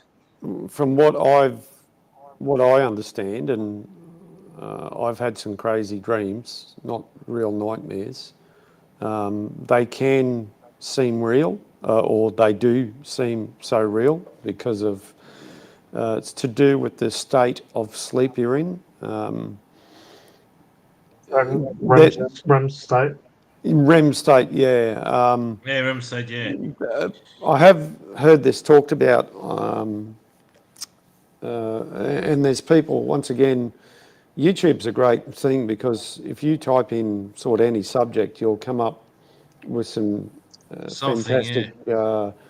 You'll get some crazy stuff on there, obviously, but there's some genuine stuff on there that people talk about dreams and so on. Dreams are definitely important. They're there for a reason. They're probably to do with our subconscious trying to maybe tell us something. Yeah. Yeah. People They're would. usually Yeah, sorry, Roger. yeah, they're different. Um, there's different reasons for different sleeps and stuff too, like different dreams and that. They usually say you got a certain thing in life you need to sort out, or you will find happiness in your life. You are finding happiness in your life, whatever, whatever state you sleep, whatever dreams trying to convey you a message and that, saying you're finding Yeah, message. like if you look at it Different from a stages spiritual and that, yeah. aspect, they say like numerology and all the different stuff. They say that dreams, like Roger was saying, is Astrology. some dreams have a certain meaning. If you see like like a butterfly or something, like they try to say that there's certain aspects that could be trying to tell you to change parts of your life. And some dreams are obviously just all your subconscious, like a lot of people that watch a horror film, they will go and dream about that, and that's obviously because it's playing on your subconscious mind. It's you're scared, it will carry on in a dream. But for me to answer that question How is do you when how I do you was explain a nightmare though? well, nightmare is just obviously like fear based and stuff like that, or could just be very interesting, like gory stuff. But there probably is a message in there as well, depending on what sort of dream it is. Like say if I don't know, I've had zombie sort of dreams before, but I feel like that's probably not having control in your life, or maybe scared to lose someone. So like you may be scared to lose a few people or not have control over a situation. So it could be that, but in the setting of like monsters or a serial killer or zombies or whatever. Not being able to control the situation or scared of losing loved ones or whatever. And I have discussed the dreams again on different live streams. I probably should really label live streams like what we talk about so it's easier to find. What about wet dreams? Oh no, Wet dreams. I haven't weed the bed in a while there, Stolesy. Is that what you're on about? I Dude, I've remember, never I fucking rem- had one of those. have That's you? apparently a thing. I've never had one. I haven't lived. I remember when we were younger, we convinced a friend, myself and another friend, knew what wet dreams were, and we was like saying to this friend that didn't know what they were. We were like, "Oh, you've never had one?" It's like, "Oh man," and he's like, "Oh yeah," and then he was all saying, "Oh yeah, I love having wet dreams and stuff." And we just laughed our ass off because he was, when someone doesn't know something but they pretending they know, and we're just like, "Oh really?" It's like, "Yeah, I haven't." And stuff. What about that thing? Like, if someone's asleep, if you put their hand in like some water, they piss themselves. Because I've tried that Yeah, on a few people, and no one's pissed themselves. I have heard that, but I don't really understand the logic. Like, I could probably understand more if you put like running water near someone's ear, like It, for that, it's that supposed sound. it's supposed to be warm water, and usually you do that sort of thing when you're on a school camp, like when you're in grade 7 or 8 or something like that. More like you do that thing when you're a cunt. That as well. Come on. But apparently, I don't think that sort of thing happens anymore. Maybe it does, but yeah, that's the legend. I have spoke about this in depth before, Pete, but when I was younger, I used to be able to like pre-program dreams, and that was because of nightmares or me having dealings with different situations. But I used to be able to I remember, it was as weird as it sounds. I used to visualize like this. Remember cassette Yeah, tapes. I remember cassette I, tapes I, and that. Yeah, I used to visualize like a box of cassette tapes and like Mhm. basically choose oh, them. what my dreams would be about, and like it would. But I used to lucid dream, and lucid dream is being able to know that you're in a dream and being able to Yeah, manipulate the dream when you're inside it. yeah, So I used to be able to do dumb stuff like fly, because I'd go, oh, I wonder what flying's like, and just start doing it and go different Uh, places and actually be able to remember it when I woke up. But also, like actually anything that came at me in the dream that I couldn't control, I'd be able to respond to it in a way that isn't fear based, because I can go, oh, I want to turn into, I don't know, an elephant or whatever, and like you can adapt and change it. And Gee, I hear that was you, like, and I believe every word you're saying, mate. I just and want to point out that and was, say that. yeah, no, it was very interesting when, to be honest, when I got a bit older and I started smoking and stuff, like the dreams very much changed. And then I went through a stage where I wasn't doing it, and the lucid dreaming came back a bit, but it was a lot harder to maintain as an adult. When I was a kid, this was, I don't know, anywhere from like 8 till like 11, 12, that I went through a stage of very much. And I remember it got to a stage where it was hard to determine if I was dreaming or not, because like me being able to remember it to the point of, if I go to sleep, like when you're sleeping and you can lucid dream, how dreams are so muddled up, and sometimes you wake up and you're like, oh, that was crazy. It's like when you're lucid dreaming, it feels like you actually live in that time. You're actually having that amount of time. So what I used to do, I remember, is like pinch my hand, and I could, like right now, I can feel like the actual pressure of pinching myself. But in a dream, I wouldn't, like, you would say like I don't know, get a hammer and smack your hand or whatever, and you wouldn't be able to feel the pain. So I used to like have these little like as I said, pinching myself. I used to do stuff like that to be able to determine if it's real or not. But I did speak to I know with Mark one time and just on live streams before that.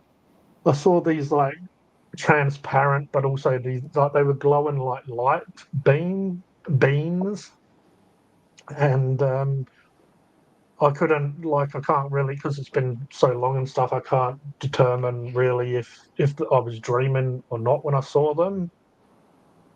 But yeah, it's like they gave me this message, but they didn't actually speak and they didn't actually use words. But it's like they gave me information and stuff, which is probably pretty cryptic or whatever. Like pretty, not really telling people much. But yeah, it's like I had a No, conversation. It's like I had a conversation without words, but I kind of like knew what the purpose was. Like they weren't like negative or evil or whatever. They were like basically the opposite of what you would probably call a demon or whatever. They weren't like that. It was just very calming. What? Like the interaction wasn't negative or didn't cause me stress or You say like an pla interesting thing.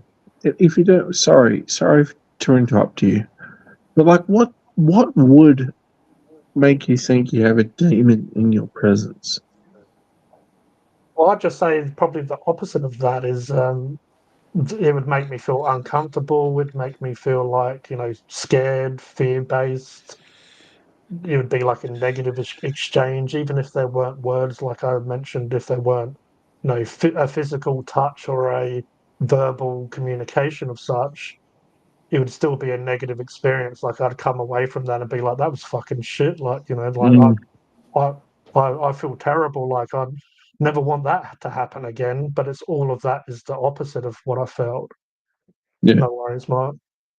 So it's I guess the best I could probably example I could probably give is like that was what we'd probably call angels or whatever. Yeah. But it was just like a how when you see a shadow and obviously it's like well for us humans a shadow and it's the shape of a human. Like you see the heads, the body, the torso, the arms and legs and stuff. It was like that, but it was just like light. It was like just like I've got lights here and see how it kind of glows, and this is the actual physical light. You can't really see it that well from there, but if I Jesus, dim it a it's bit, Jesus. if I dim it a bit, it's kind of that's the physical.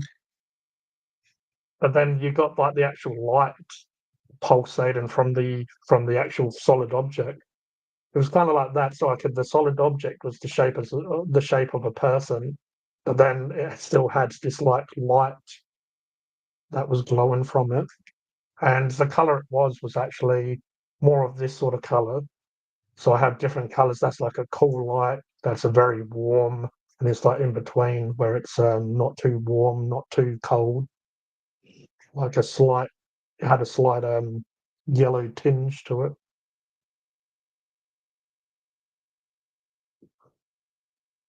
Oi, Jay. But yeah, well, what?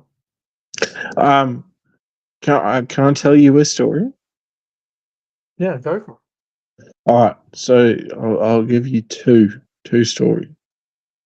One is where I genuinely think something paranormal was fucking happening.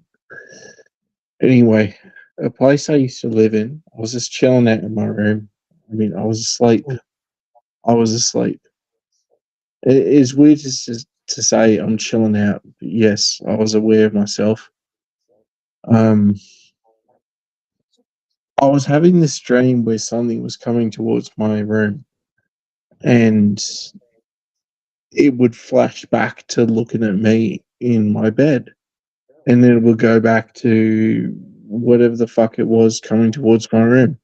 It was like a cheap, shitty horror movie, but like literally, this was happening, and it kept happening until it was right in front of my door, and I woke up, and my bedroom door opened just a bit.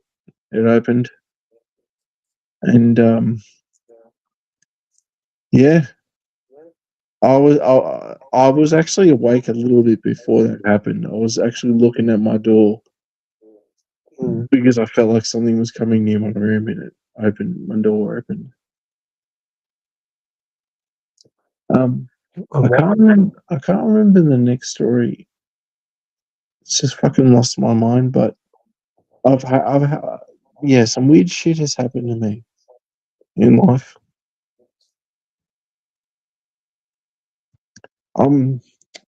This comes to mind. There was a time I was driving with my girlfriend to the coast. We were just like normal fucking driving my car going to the coast, and I had this weird feeling to slow down. I had this like inner urge, slow the fuck down, slow down. I did, and I remember her looking at me, saying like, what the hell are you doing? What are you doing?" Because I was going from like we're in an 80 zone to like 30, and this car came like fucking booming over this hill. This was like a rise, and if I'd kept going the speed I was going, it would have been a head-on collision. And it just fucking flew past us. It was blasting by like there was a car speeding, but I had this inner voice telling me what to do, and I listened to it. My dad's told me a story before, very similar, where something saved his life because he listened to it. There's been a few times in my life I've had moments where I've listened to internal fucking thoughts, and I'm alive because of it.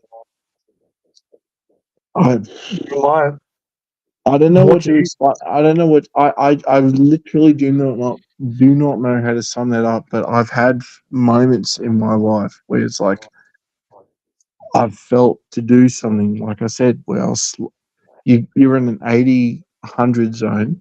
You should be going the speed limit, but I slow down like crazy, and it saved my life. I've had other moments where shit's happened like that. I don't know what to explain to well, that. Like, how do you make sense of that? Is that my fucking angels? What is that? what I reckon that is what they call your higher self. So it's like like it's the spiritual side of you. You know how like we're basically avatars. We're just a meat suit. It's your higher self trying to talk to you.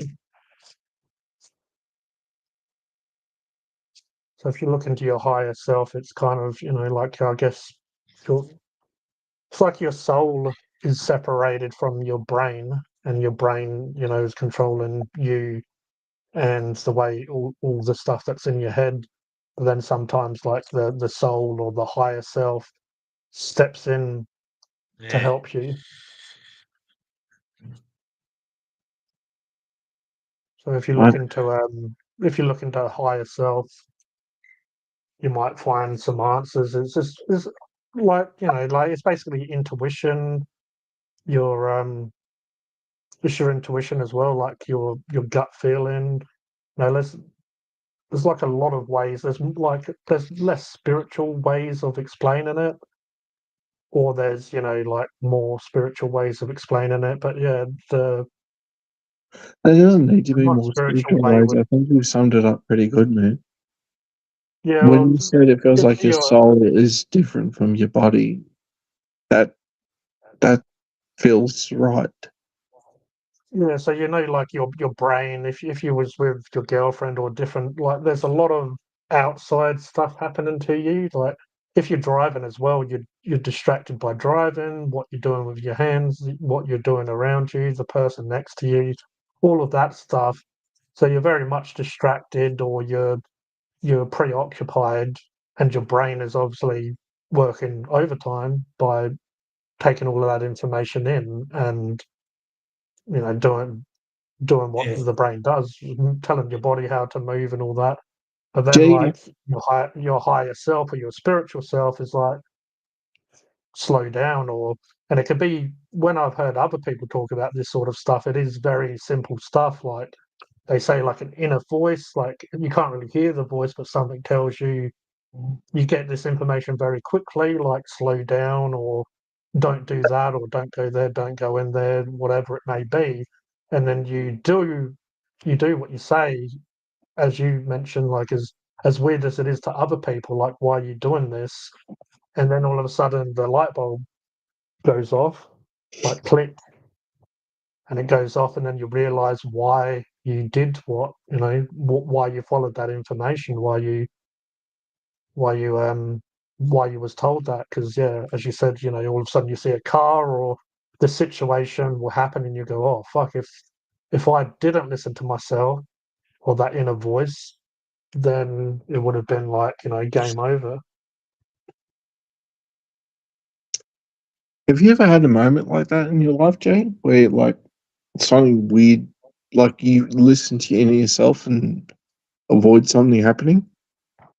Well, I have, but also the opposites happened when I've had like an intuition of, like I've got into a couple of crashes before, not me causing them, but other people.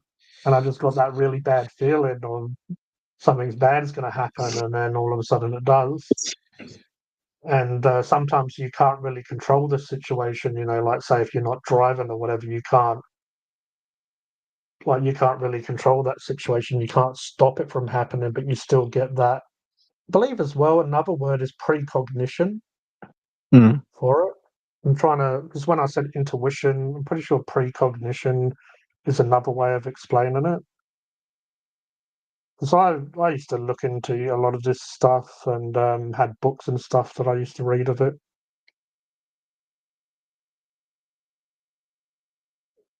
I've never Yeah, heard of that before, but it sounds interesting.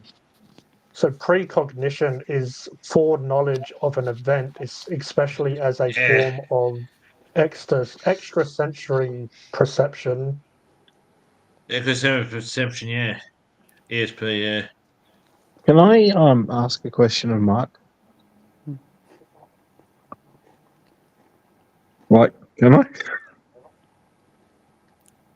Yeah, All right. Yeah, you're he gave. ask whatever you want. Mark, Yeah. what experience, what happened? It can be the most lamest shit ever. It doesn't matter. But Yeah. what happened that made you genuinely believe there's something going on, aliens are a thing? It's the sighting I had. I had a group sighting. This is about 30 years ago. The short version is we were out four-wheel driving and camping, and there was a group of us. We were, I think it was winter time, around this time of the year. Beautiful clear night, cool obviously where we were.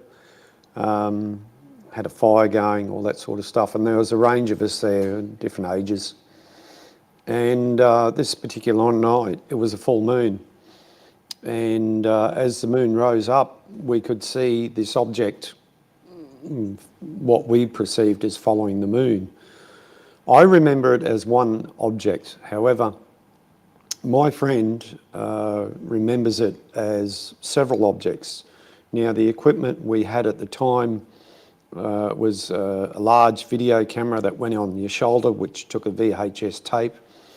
We had some rabbit ears, some World War II rabbit ears. That's the stuff where the guys, when they were in the trench, they could look through them and look up over the top.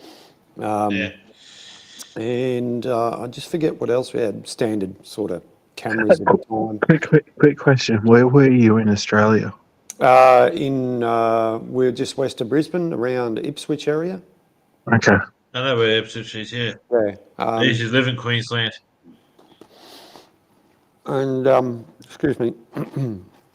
So What time of day? What time of day? it was night, Roughly. evening, night time, evening. So it wasn't like godly late or early in the morning or anything like that. This was sort of 7, 8, 9 o'clock at night, that sort of area. So getting back to And as the moon rose, as full moon rose, we could see this object following the moon as it went up. And of course, the first prosaic explanations, we thought it was a helicopter. And of course, knowing hindsight's a wonderful thing, and there's no way that we could have seen a helicopter from that distance following the moon up. It had to be much larger than that. So it was out of our atmosphere. It was in space, that's for sure. No doubt about it. Way up there, no, is it? Like, Yeah. I know what you mean. Yeah. And this event, this went on for a long time, like a long time. It went on for that long. Myself and others probably got bored of it. Yeah, that's it, Stylesy. Yeah. Stylesy. And I wasn't keeping track of time or anything like that. But eventually it got, no, Peter, no, it wasn't Venus. It got to the stage that there's no way that 30 years ago that we would have had something like this. And the other thing that topped it off, because one of the friends I was with, now one lives not far away from me, I haven't talked to him about it. He was a kid when this happened. He was with us there as a kid. So he was 12, 13 years old, something like that. I was in my 20s. My other friend, he spent more time watching it, and he said there was like a number of them, sort of 4 of them, I think. And then eventually they must have, I'm pretty sure they combined as one, and we could determine that they were changing colours, multicolours. And now what he described is eventually when this thing went, it went like that. It took off with a flash. Yeah. And that's one of the 5 observables that they've been talking about. Instant acceleration, right angle, a thing travelling along at high speeds, doing right angle turns. And there's a number of them. If you look up if you do just a Google search on which I'll do now, 5 observables of UFOs or UAPs, it lists, what have we got, 5? I know what you saw, Mark. Yeah. Drag races in space. I know where your seat is, Stylesy. Oh, guys, quick question. well, Nobody heard anything I did just then, right? No, mate. Oh, fantastic. I don't want it to come across like I'm fucking with you guys. No. But anyway, yes. This is a fantastic conversation. We should keep this going. Yep. So the 5 observables is, hello? Yep. Sudden and instantaneous acceleration, anti-gravity lift, or VTOL. What else is there? Oh, go away. Hypersonic velocities without any signatures. Our modern day aircraft, if they go into hypersonic or anything like that, they break the sound barrier, but these craft, as we call them, when they do stuff like that, there's no traces of, no vapor trails, no sonic booms, all that sort of stuff. Yeah. Low observability or cloaking, and transmedium travel. Now, transmedium travel, that's an interesting one. So therefore, it can go from outer space into our atmosphere and straight into water without losing velocity. And we got some pretty good stuff, I must admit, but I don't think we can do that sort of stuff. There's a big fucking philosophy that apparently the alien ships are already among us, but they're just hanging out underwater. Yep. Yeah, there is. Who's doing that?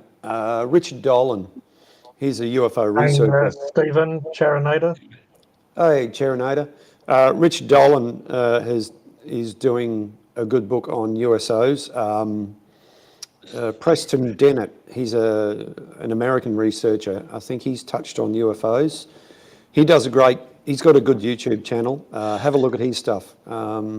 He's especially done. Yeah, go on. I was going to say, I have a question, or more so a statement in a way. Do you guys think that this technology you can actually put your consciousness into it? Because when I've interacted with stuff, it very much feels like the actual vehicle itself has some sort of consciousness to itself, because it feels like they have personality, and also it feels like they're actually interacting with what's going on, what they're seeing themselves, instead of like some of them definitely have like these personalities, or as I say, when I've seen stuff, it seems like they kind of will, like if you try to get its attention, it will try to like hide itself, which could be the person involved with it, but like Yeah. say if someone's interacting with it, it almost feels like it's their actual personality or consciousness in the machine in a way. It depends what they're doing, yeah. Yes, Was, That's the question the of me. machine. I've heard contactees, experiences, whatever they want to call themselves, they keep changing it all the time, and say that the UFO or the craft they're on is alive. Yeah. So therefore, when we're talking about technology and stuff, we could have access to that. Obviously, we wouldn't know about it, but Yeah, it does it need is known, very, yeah. very, very different than like some bolts and wires. Depends where So they build it from too. I remember when I saw the flying saucers, one of them that I saw was kind of like very kind of cheeky almost in nature, the way it was moving and stuff. It was kind of like trying to definitely get your attention, and then some of them are obviously, and that would probably depend on the person operating it as well, or person. But Was it they, right angle you know, triangle? Was it these were right angle triangle saucers, you saw? these were of Oh, saucers. round Like shape, was it? obviously the Oh, flying I know what you saucers. mean. Obviously they say it's like a saucer rotating is how they Yeah, obviously no. got the name. But Because also I they thought was move it, quite weirdly. yeah. They move more diagonally. Like if you drop a feather or a leaf, you know how they like move from side to side. Is more they can go forward and stuff, but they kind of like pivot from side to side. But the reason I mentioned that is I noticed when I was younger that one of them was very much kind of like not taking the piss, but kind of like definitely trying to get our attention and stuff, and just was. And then when I was talking, the one I spoke about that I saw in Adelaide, Australia, that one, as I said, when we flicked the lights and stuff, like I got the driver to flash the lights like on and off. It very much like went behind trees, behind some cover quite quickly. So it kind of gives me the impression that either like Mark said, the actual ship is alive or has some sort of consciousness itself. Could be AI or something like that. You know, who knows? But or it could be the actual person is like integrated in the technology where it will react a lot quicker than stuff we're used to. I just thought I'd mention that is because that has crossed my mind before. A good. There it is. I'll put a link in the chat. The reason why I recommend this gentleman, Preston Dennett, he's got a fantastic YouTube channel.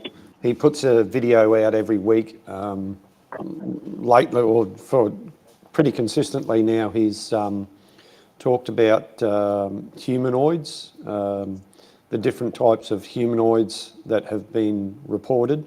And that's not just recently, that's like, going back as early as, I think, the 1800s or something, or the 1880s. all over the place. He's also a prolific author of the UFO subject. He's written something like 30 books on the subject. You can find them on Google. He does. So he's got his YouTube channel. Each week, I think almost twice a week now, he does his own podcast called The Light Gate with his partner Dolly Safran. She states that she's a fully conscious contactee, and she talks a lot about this sort of stuff. There's another lady here in Australia. Sorry. They're all into that astral projection as well. Yes. Which is very interesting. Yep. There's another lady up at Agnes Water, which is north of just the other side of Bundaberg, called what's her name? She's very famous for in terms of the UFO community. She's appeared on podcasts and things like that. I just had a name. Yeah, my mind's a blank. But she helps a lot of people who have had contact with aliens and things like that.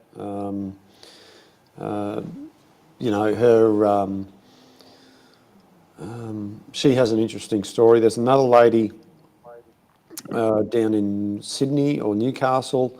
Australian lady. She's on the United Paranormal Network, UPN. Karen Swain. Sorry? Karen Swain. Which one? Karen Swain.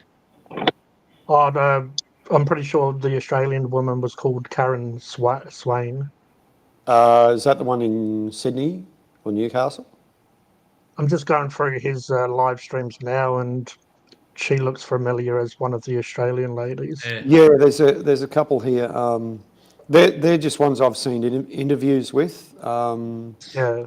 But yeah, there's a whole the United Paranormal Network.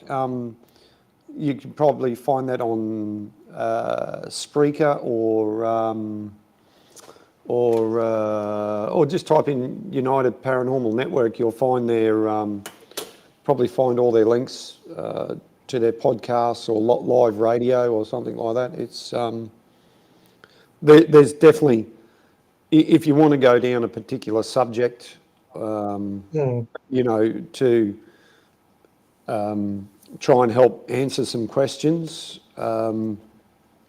Pete, which I think we're happy to, answer whatever we can, but there's other people out there that might have some more definitive answers for what you're looking for. I've got a very, very random question. If that's okay. Yeah, fire away. This is really weird. You're in the right place. Do you think the reason it really started around the 80s? We started getting gory, nasty movies with violence because we're trying to be conditioned to something. I mean, you look. Well, that's very That's very interesting. It's very interesting, but are you able to elaborate a little bit more? Maybe. Well, What side you're looking at from?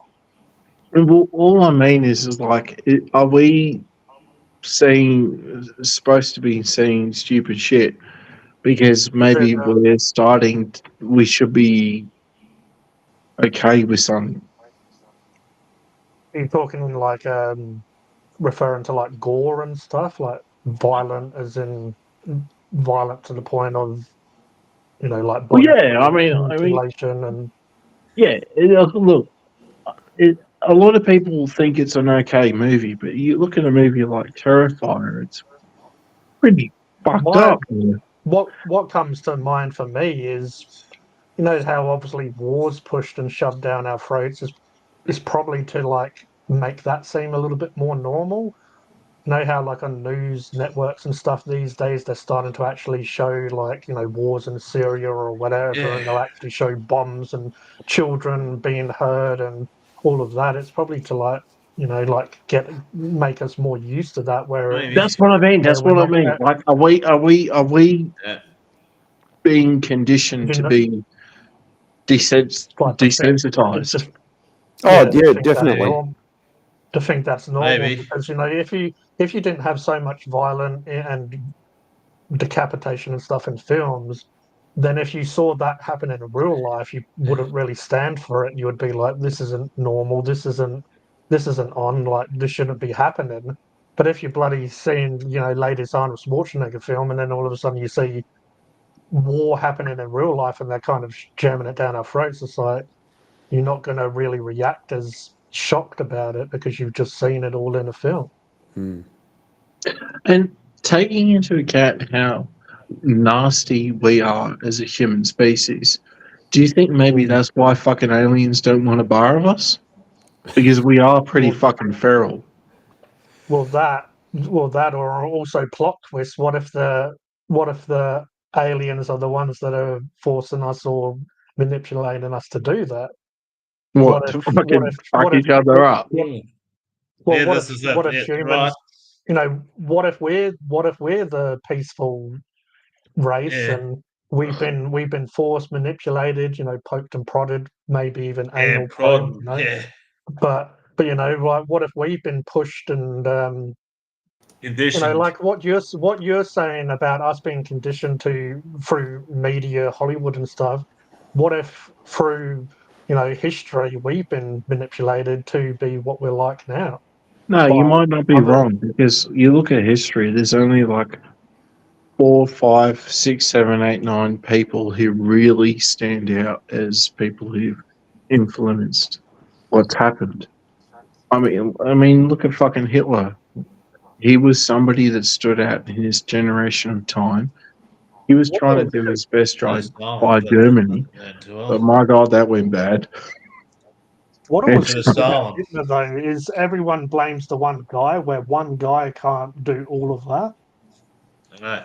Like, I know you kind of need a face to an organization or, you know, whatever you want to say, but There's I Stalin. guess even when it comes to presidents and stuff, like people are like, oh, do you like this guy or do you like this guy? Or it's like they're both, at the end of the day, they're both fucking idiots, but people will fight over it and fight over a face where really there's a huge, excuse me, there's a huge organization and, you know, there's lots of people that are running like these individuals, you know, like that people are very much, and that's sort of tying into what I'm saying about, you know, maybe we've been pushed and forced to become this type of human where we're violent and greedy and all this stuff. Because when you're born, you don't, yeah, obviously you're adolescent, you're a kid, all that stuff, but you have to be conditioned or pushed to become what we are now.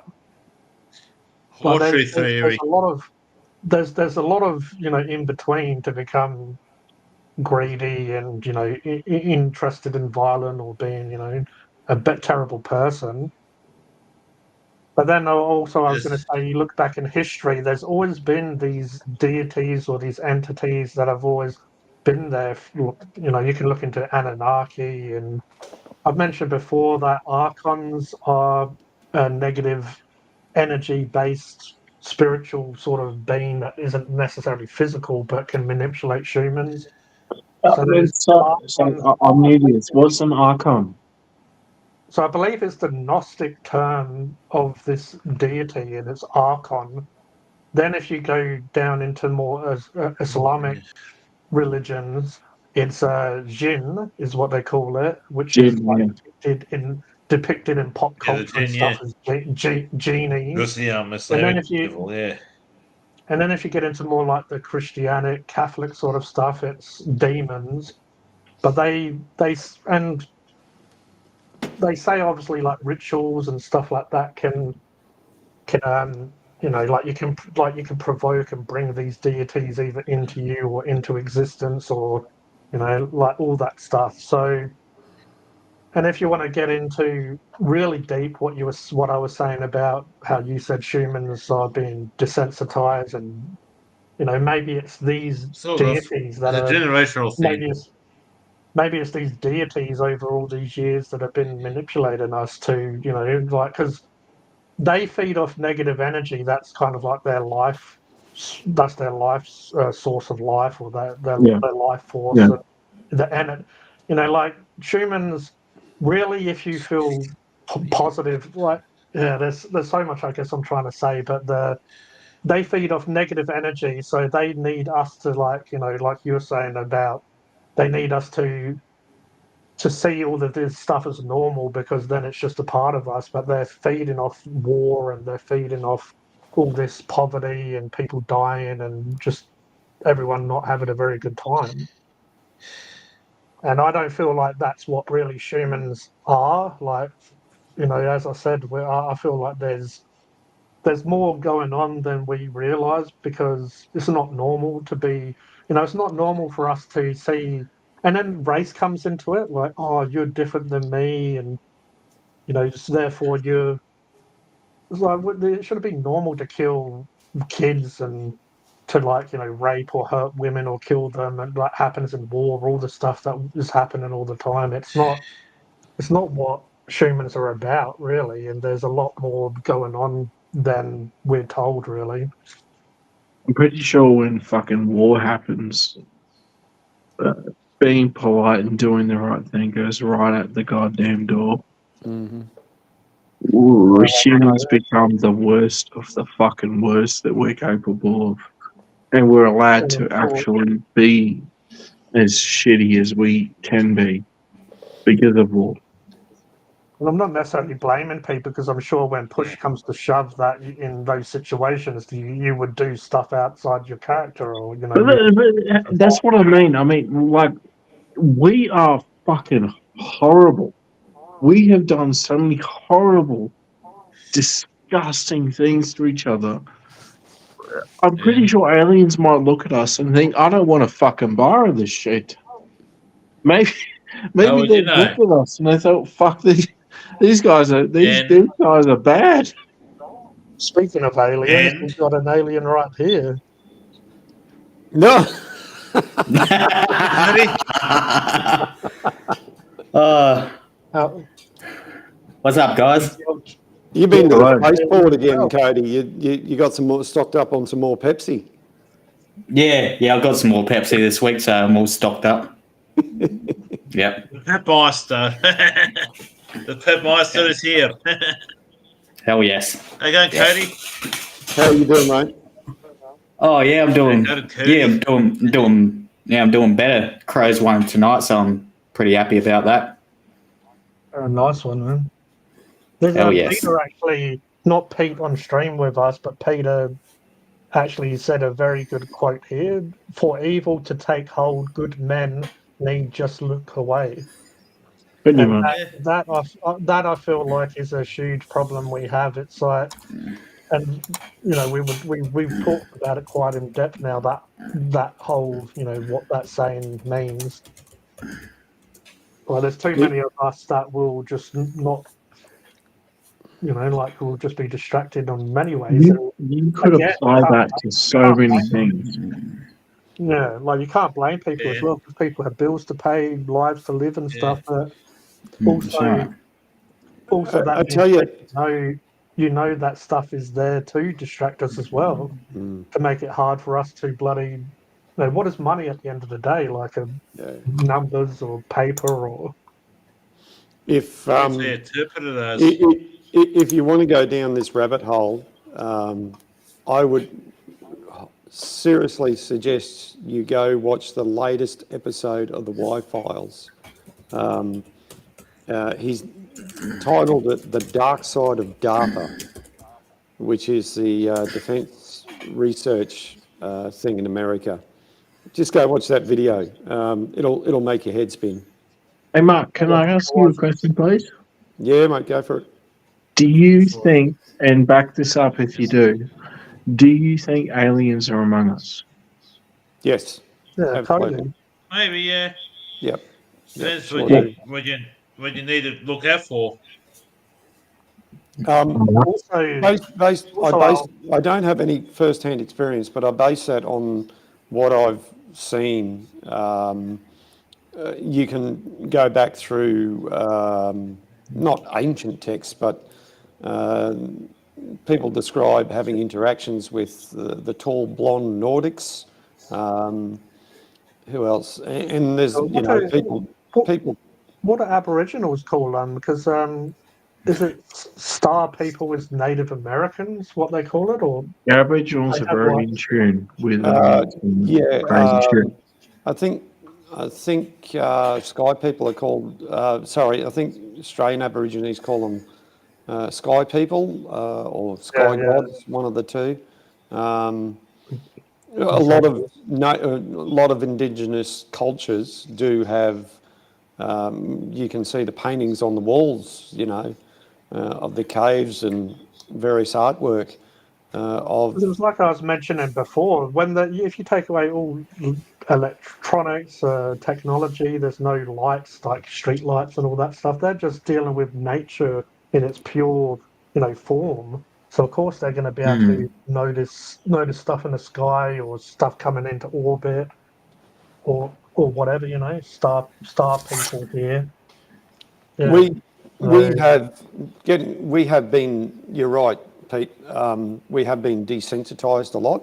We're desensitised because we've got all these electronic devices around us beaming, invisible signals into us, and Indigenous people or people who live off the land are more in tune with what the land is doing because, and it's Because you kind of lose that vibrational energy sort of that's it. with Yep. actual nature. Yes. And they do say like Wi-Fi kills those electrical frequencies and stuff, and the natural ones. I mean, we Well, have a should look have at what more. Brad We said. should. Brad's running out. You go, Roger. Yes, well, Brad's running out said Inonaki is the old stories of star people. Sumerian texts speak of a galactic war. Have you heard of Anunnaki, Pete? No. All I was going to say is but like we should have a lot more respect for that culture. I mean, it's crazy to think about it, but like Aboriginal culture, if you really look into it, and it doesn't require much depth to research, they are fucking older than Roman history. So, like when you had Rome, Aboriginals existed. Yeah. They have been a thing for the longest goddamn time. So, like, we need to listen to whatever they have to say. I'm not talking about political correctness here because I don't want to fucking deal with that. But I genuinely believe Aboriginals have more knowledge of the land and the country and the world than most people ever.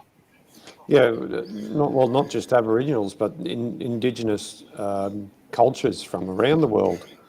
When you look into their backgrounds, a lot of it is very similar.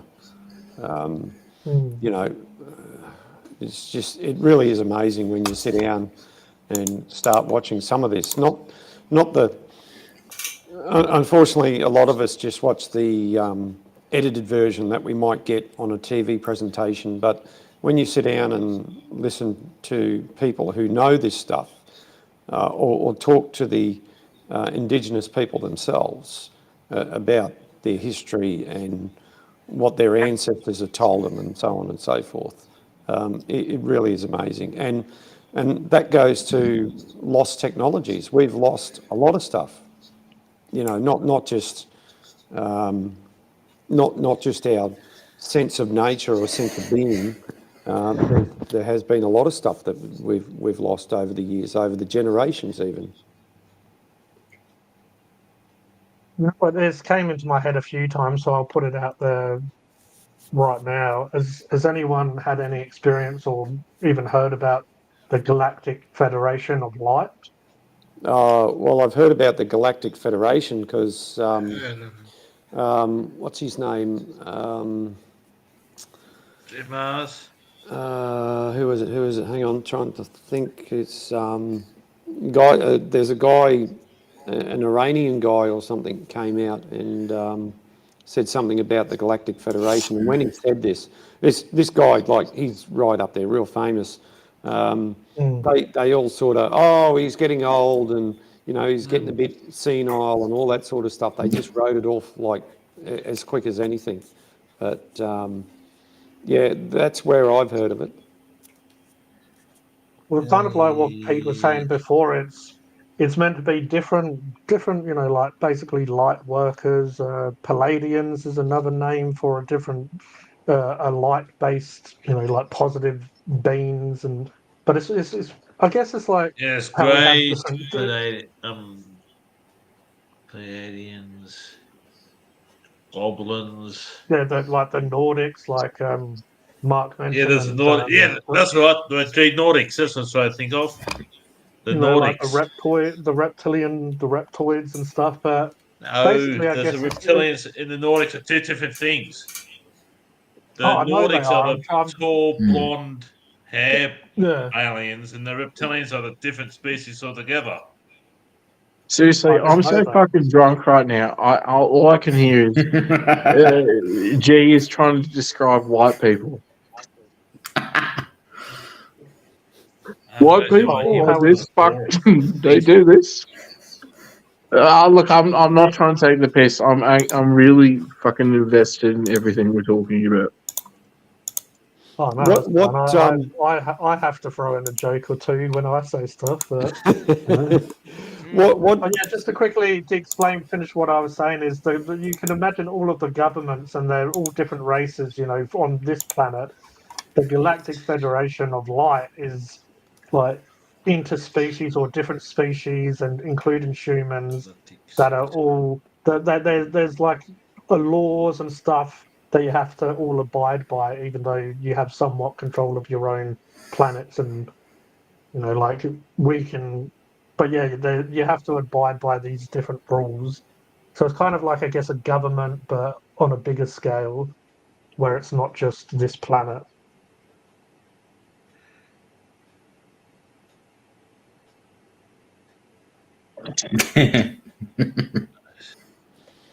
Peter, where do you normally Restaurant, what yes, what? Rome isn't that old. Sorry, what were you saying, Mark? Oh, I was just wondering, what do you normally watch? What's your sort of source of information usually? Nothing special, mate. I mean, like, I was on YouTube recently, and I was watching Stephen Greer talking, and I posted that to G. I was like, "Hey, check this out. This is pretty good." Not much, man. I mean, look, I occasionally, most of YouTube is bullshit, but every now and then I'll see something interesting. Yeah, well, And that's why I say go and look at Preston Dennett's YouTube page. Watch his stuff. He's the real deal. Preston Dennett, Yeah. can you message me directly? I'm in the same Discord as you, mate. Yeah. For whatever reason, I can't see you coming up on my phone.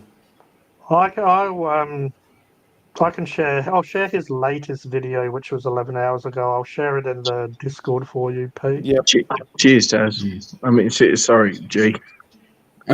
So I called you Taz. Sorry, I haven't been on Discord as late. Love it. Oh, I've that's just all been right. busy and I haven't been on Discord as late. Gee, that's all. Pretty much Cody's the only one that's carrying that Discord on his back for a while. But yeah, we can use it a bit more. There is what it's there for, you know. But Yeah. Thanks, G. Peter, for whatever reason, I think it's on my other computer upstairs, but I'm on my phone. So I'm just going to add you on Discord on my phone, okay? Yeah, much appreciated, mate. Thank you. oh, I feel like, shit. man, we're all bloody people who are trying to figure out what's going on. We only have a limited time on this planet, and we're doing the best we can to just get Oh, by, make a good thing for ourselves in life, but also figure out what the hell's going on. There's got to be something more. There's no way.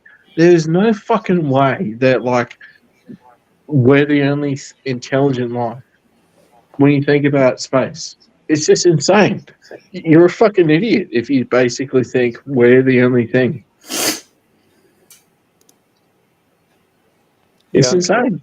Unfortunately, most people can't get out of their little box that they live in. That you know, there's other things. You know, if you want to break it down, you know, we're on planet Earth. In our, Roger said it before.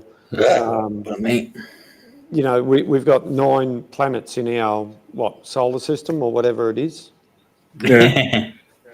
and then if you look, you know, we're in a galaxy, and then there's other galaxies outside of ours, and so Yes. instantaneously you just go, okay, right, if we're in this galaxy, what's in the other galaxies, you know? You know, it's just No, I Another hear you. I hear you. another the person that you would really enjoy, Pete, is Brad Strung Out here in our live chat. He Who? Brad. Brad, he's got a YouTube channel called Brad Strung Out, but he has came up on live stream a couple of times. He very much sort of I guess how you were saying we're all trying to figure it out. He has a lot of decent information. Yeah, he takes the piss like I do and everyone does, but he has some really good ideas and information as well. He was the one, I believe, he was the one who said about Anunnaki earlier. The Anunnaki are Sumerians, which are the oldest human race that has been documented. You know, there might have been older ones that Sumerians. possibly weren't documented, but they had their own language and they had these tablets where they put a lot of information on. And the Sumerians, and they call them the Sumerian tablets, which they have deciphered some. I don't believe they deciphered all of the words or letters and stuff, but they talk about Anunnaki, which was a race of different these deities that we humans looked at as basically gods because they were meant to have taken DNA and made humans what they are now through you know, like changing our DNA and adding, I believe they added some of theirs to it, and they yeah, they basically used us to mine gold because their planet Nibiru is was dying from resources, and they basically needed to like put in the atmosphere the gold to save their atmosphere from dying.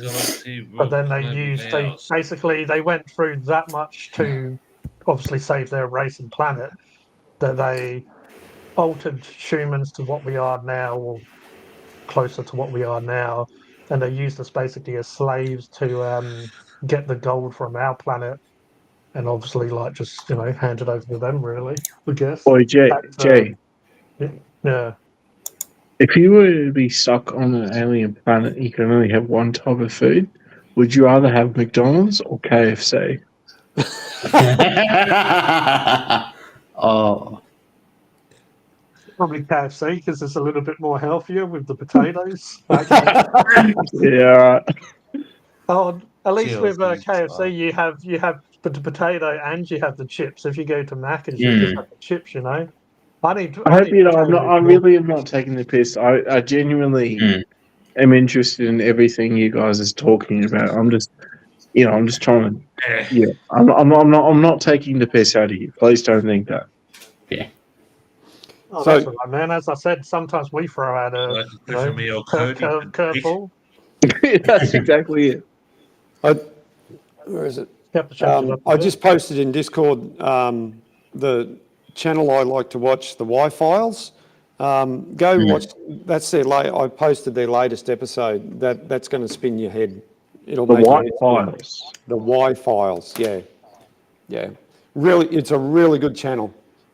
Really good channel. Mrs. Austin just rant already gave me a PayPal donation. Very much appreciated. I got this at 10:17. Oh, nice. It's 10:26 now. So thank you very much, Mrs. Austin. You're a legend. Every time you say Hell Mrs. yeah. Austin, isn't that like Rolfus's wife? No. No, her name's Austin. Her name's Austin, but she prefers to be called Mrs. Austin because some people apparently confuse Austin with being a male name. So her name's Austin, but it's just rant. It's just rant already. She has a channel, just rant already is what she goes by. I actually But thought it obviously- was fucking Rolfus's wife. Nah. Oh no, I'm pretty sure Rolfus's wife is attracted to me though. Nah. Oh, really? Wow. Could be. Nah, Could be I'm attracted fooling to around. me. But She used to talk to but me she- too. yeah, I'll go, Roger. You should have chopped in there, mate. You would have been a better bloke partner. Oh, for sure. Bloke. Maybe. Hey guys, I love you all. I love you all, but please Nah. let's not talk shit about Tazdaz and Rolfus. They're good Fuck yeah. guys. We all have our fucking differences, but they don't. Come on. Let's move on. If you come here, you'll have to expect me to talk shit about them. But yeah, You can talk Yeah. your shit. You can talk Yeah. your shit.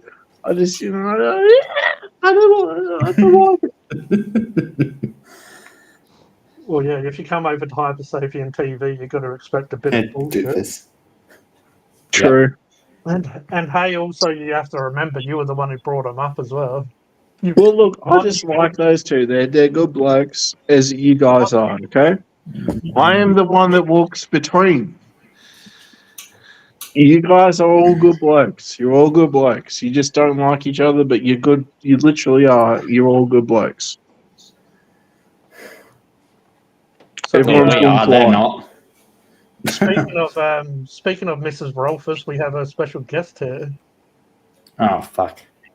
Hey. I was awesome. Why did you Hey, love Miss me? Like, Austin. no, I'm good. I'm not that Mrs. I promise. Shut up, baby.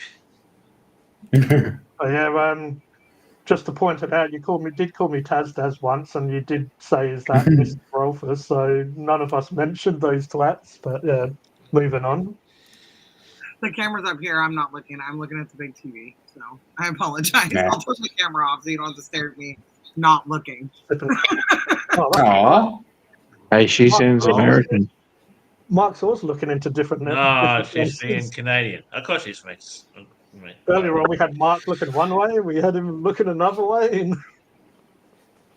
it's all good. Look where you want.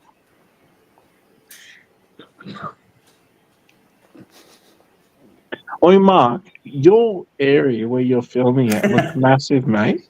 Yep. Sure is. Is that like a huge ass shed? Yeah, it is. Yeah. Dude, looks awesome as shit, man. It's Fuck yeah. it's a 9x12 shed. We've only recently had it built, so my wife and I are investing in ourselves for the future. This shed, and we're also rebuilding a shed for her, or come sort of laundry bathroom sort of thing. Dude, it's Just a bit of awesome, man. Massive. It looks cool as hell. So Yeah. Information. Mark says he's building a steamroller, but I'm pretty sure he's building a bloody UFO in there. I'm on.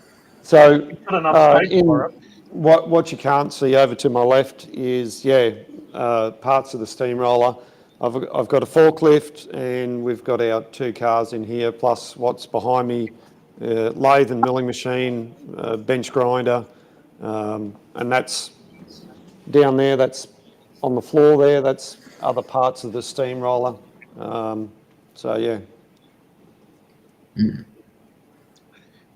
Just to answer Charinator, I haven't watched it all. I've only watched a couple of minutes. I've been super busy today. I've been moving around my background again. If you One of the if you people look asked very question me. closely, I've got What are you showing us? What are you showing us, Jake? New angle. I've got my pin-up orc in the background that I did mention on one of Mark's You slides. pin up orc. Yeah, you've got to have a pin-up orc. Orc. An orc with a nice curvy orc back there. Oh, okay. I mean, I'm sorry. Hi, Why not? Steve. Hi, Carinator. He said hi to me. One of the people asked question me or Cody. There Or you you go. guys just got Pin-up to talk to orc. Mark on G or not? Oh, sorry. What was that? What was that lady just saying? We keep talking over her. I was saying hi to Charinator. He said hi. Hi, Oh, everybody. hello. But he wants Mark- people to Fantastic ask you him being here. questions. Hey, this Mark has fella.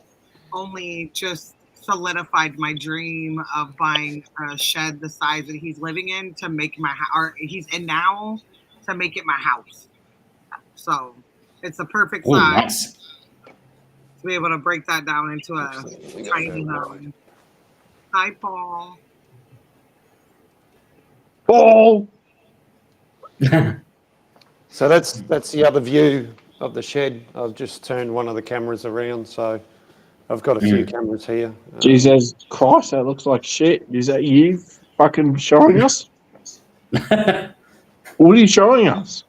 The other side of the shed, what you Yeah. can't see, that's over on my left-hand side.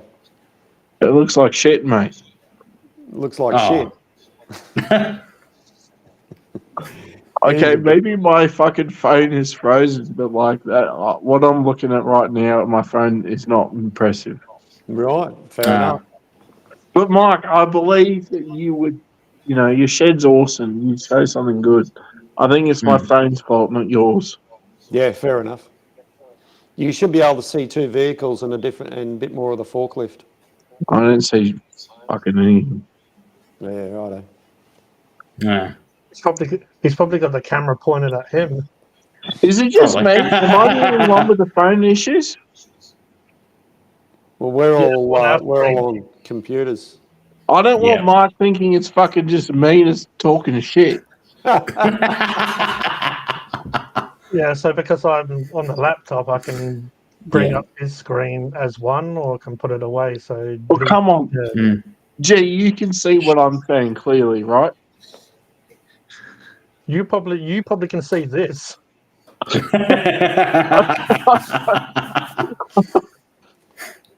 Which looks like, I won't even get into. But yeah, Okay. of course, Spaceman Mark with a name like Mark Shed Talk, he needs to have a shed to talk about, and he has a pretty Yeah. bloody good shed. Excellent shed. Oh, yeah. Thank you.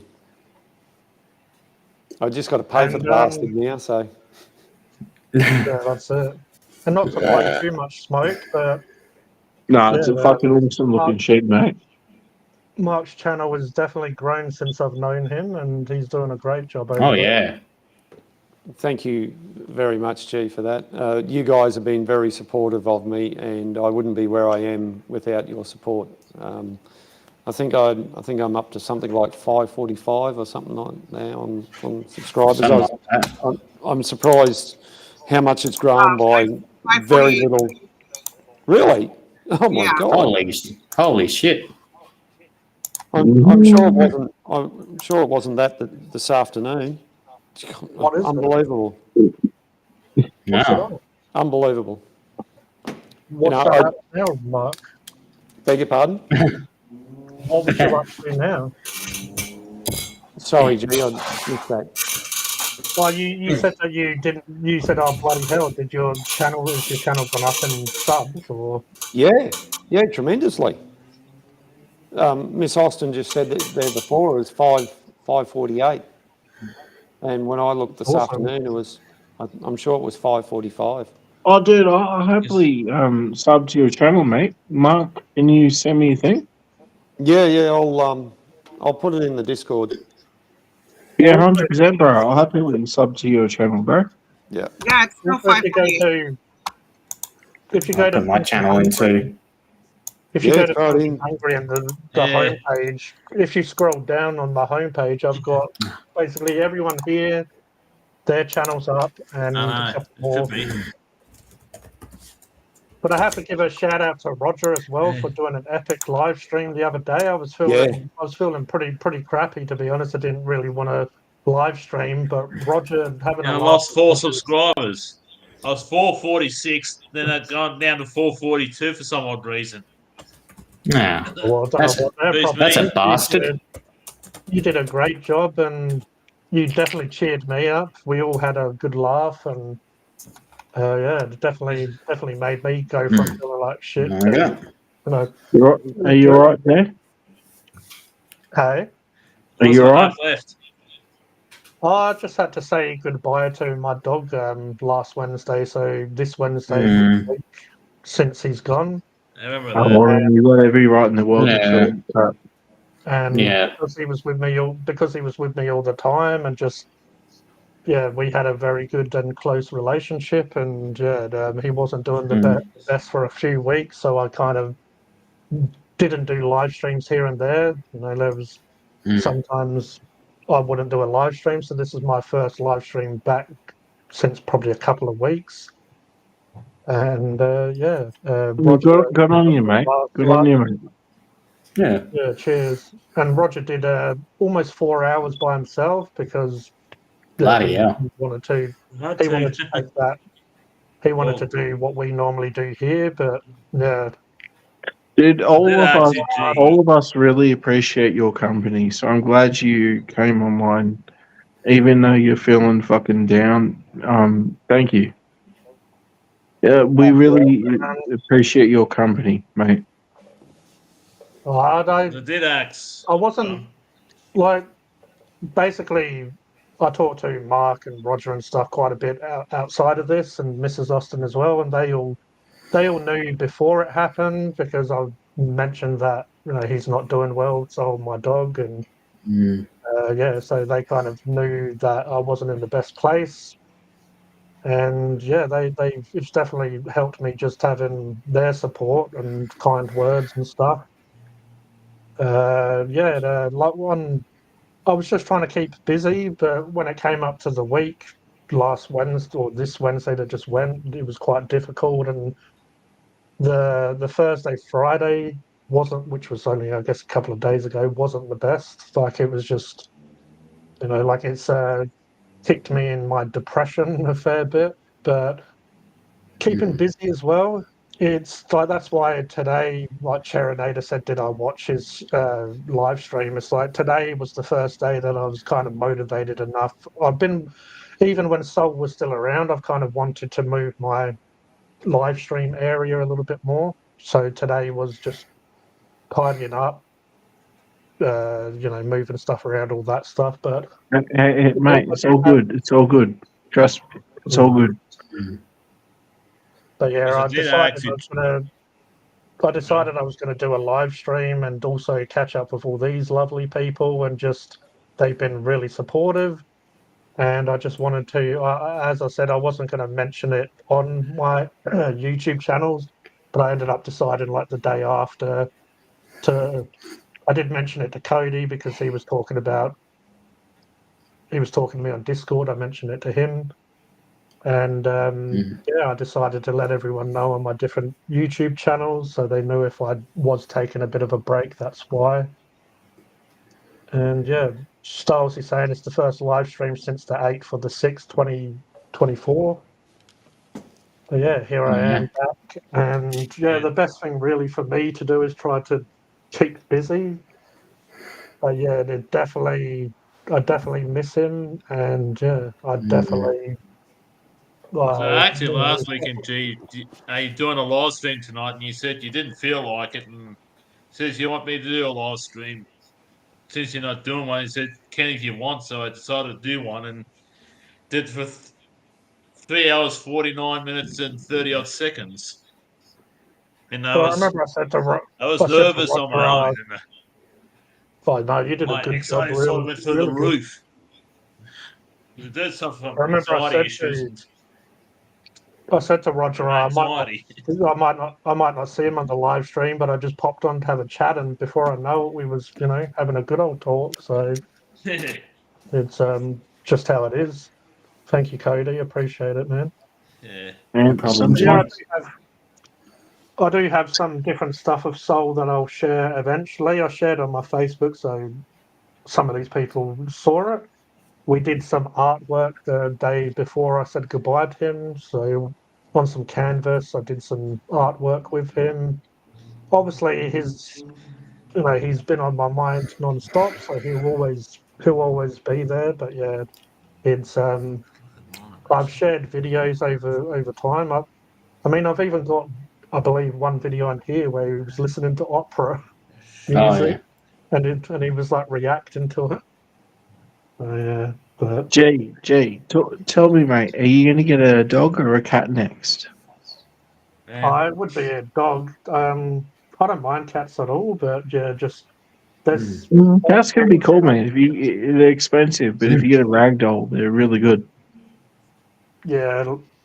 I just feel like a lot of people say they're one or the other. I don't mind pretty much most animals, but I just feel like there's a special bond between a man or shoe man and then a dog. There's just Yeah. something that you can't beat. There's just dogs are pack animals, and I guess we're social creatures ourselves. So like cats can come and go, but some cats can be very affectionate or social. But yeah, I feel like humans are probably closer to canines than felines, I guess. Oh, you're right, man. You're right. I, I do mention the cat neighbour's cat quite a lot, but Yep. don't tell anyone. The neighbour's cat's a prick. I actually Paul think used to hate him. that Ah, dogs People die. find us more compatible, like as companions, and cats own you. Cats tell you Yeah. what you don't really have a like. I know people that do have like a pack cat, like they could carry it around like a baby Yeah. doll, and it's perfectly fine. But then the majority of cats are like, stop doing what you're doing now. Like they'll Yeah. bug you. Like, It's like, fine, I'll go do that. Like, not dogs are I like, feel like if you want to play? Like I feel like if you tell off a cat, they don't really understand it or they don't really care. But if you tell off a dog, they actually a lot of dogs where they'll feel guilty before you tell them off. Like they'll give you that look, like I shouldn't have done that. Like you're gonna tell me off, and you're like, yeah, it's like you did wrong. And then a cat would just like, just look at you and just walk away. Like, what the fuck your problem? Yeah, Major That's a lot divas. Ryan's pup, when you tell him to stop doing something that he knows he's allowed to do, he will talk shit back to you. Like I'll tell him, "What are you doing? Knock it off," and he'll be like, "Murmur," like make murmur sound like the teacher on Charlie Brown, like at me, and I'm like, "Don't talk back to me," and then he'll put his ears down and like give me the side eye, and I'm like, "Oh, you know exactly what I'm saying." You are 100% a part of this conversation. A cat's just gonna turn its ass at you and walk away. Like, yeah, whatever. Yeah. Yeah. Boy, Jay, Yeah, can we discuss banned books and movies? banned books and movies. Well, I'll give you an example. Like, this Thursday, I'm going to buy a book from TBD, the bookshop near me. That is the bookshop. But it's literally the only book that is shrink wrapped and rated R. I've read it before, and I want to read it again. It's American Psycho. Yeah, right. And anyone who's read this book would understand why it deserves to be shrink wrapped. Yeah, but the movie ruined the book. Oh, the movie was like a G rated. Well, no, the compared to the book. movie itself was like, it depicted all the important parts of the book, but like that's a trailer to a movie. Like I don't want a trailer to a book. I want to dive into the book after reading the jacket and having some understanding what the book is. But like normally either a movie is spot on. They hardly take out any part of the script, but books are I don't know. The book was the movie was more psychological, wasn't it? Where the book was more visceral. Well, because in a book you have Serenader. background music, you have scenes, you have locations. You can, in a book, you have your own brain to make that up. Did you say American Psycho or just Psycho? Yeah, American. American, yeah. Has anyone else here seen or heard of that? No, I haven't read Alfred the. Hitchcock directed. To be honest, I haven't read a lot of horror books really, besides Goosebumps. It's not. It's not really horror. It's just an extremely violent book. It's real life, like thriller horror is, I guess, the genre. That's why when I say that I listen to horror narration, it's not always like, like a big monster running around, like I'm gonna get you. It can be very grounded in reality. All right, come on. What's the last good fucking movie you've watched or book? Talk about it, guys. I'll do the opposite. One film that I watched recently that was absolutely fucking terrible was Tarot. It was what? Tarot? Tarot, yeah. Oh, you went to see it. That's a new movie, isn't it? It's a new movie, yeah. I didn't pay to see it. I've seen it at home, and god damn, it was so bad. What's it about?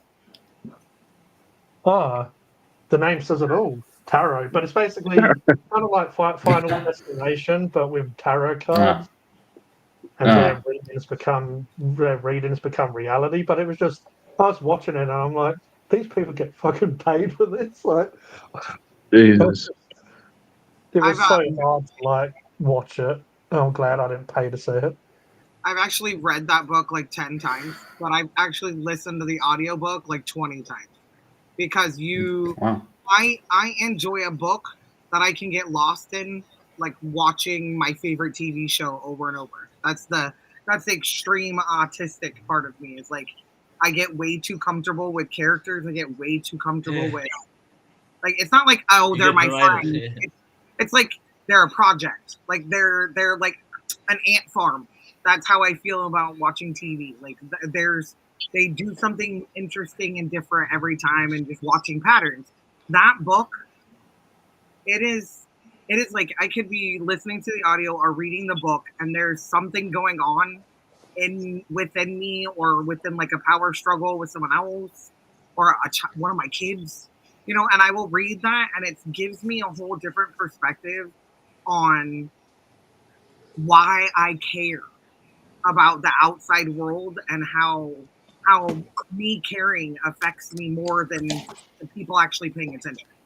So I think that book really opened my eyes to, I don't have to. Like, you can care that your coworker is doing their job, but you don't have to know everything about their life to give them excuses for not doing it. Does that make sense?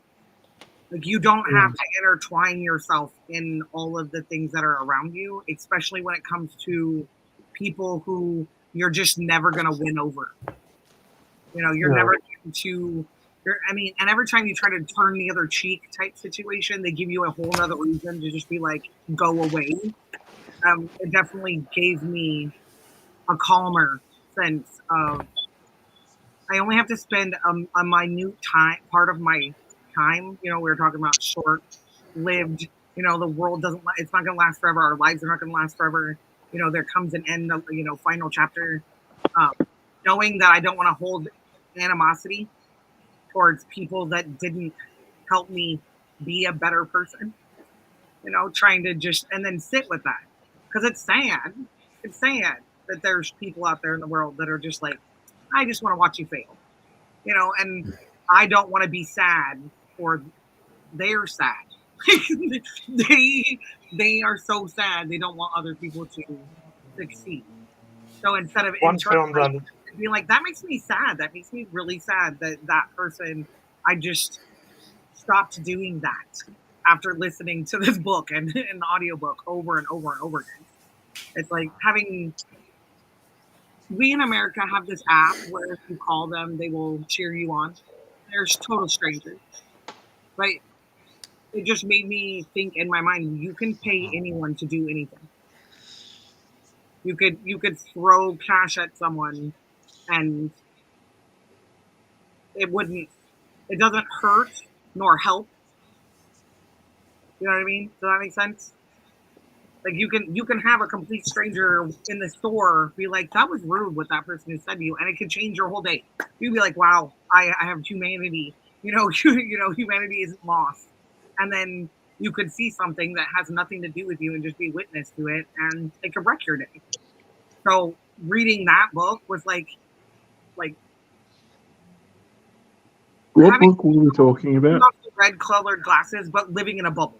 Does that make sense? Like you can, but you don't have to interact. I don't even fucking know anymore. I don't know if that makes sense. That's how I felt about this book. Like it just. What book? I showed everybody like 3 times.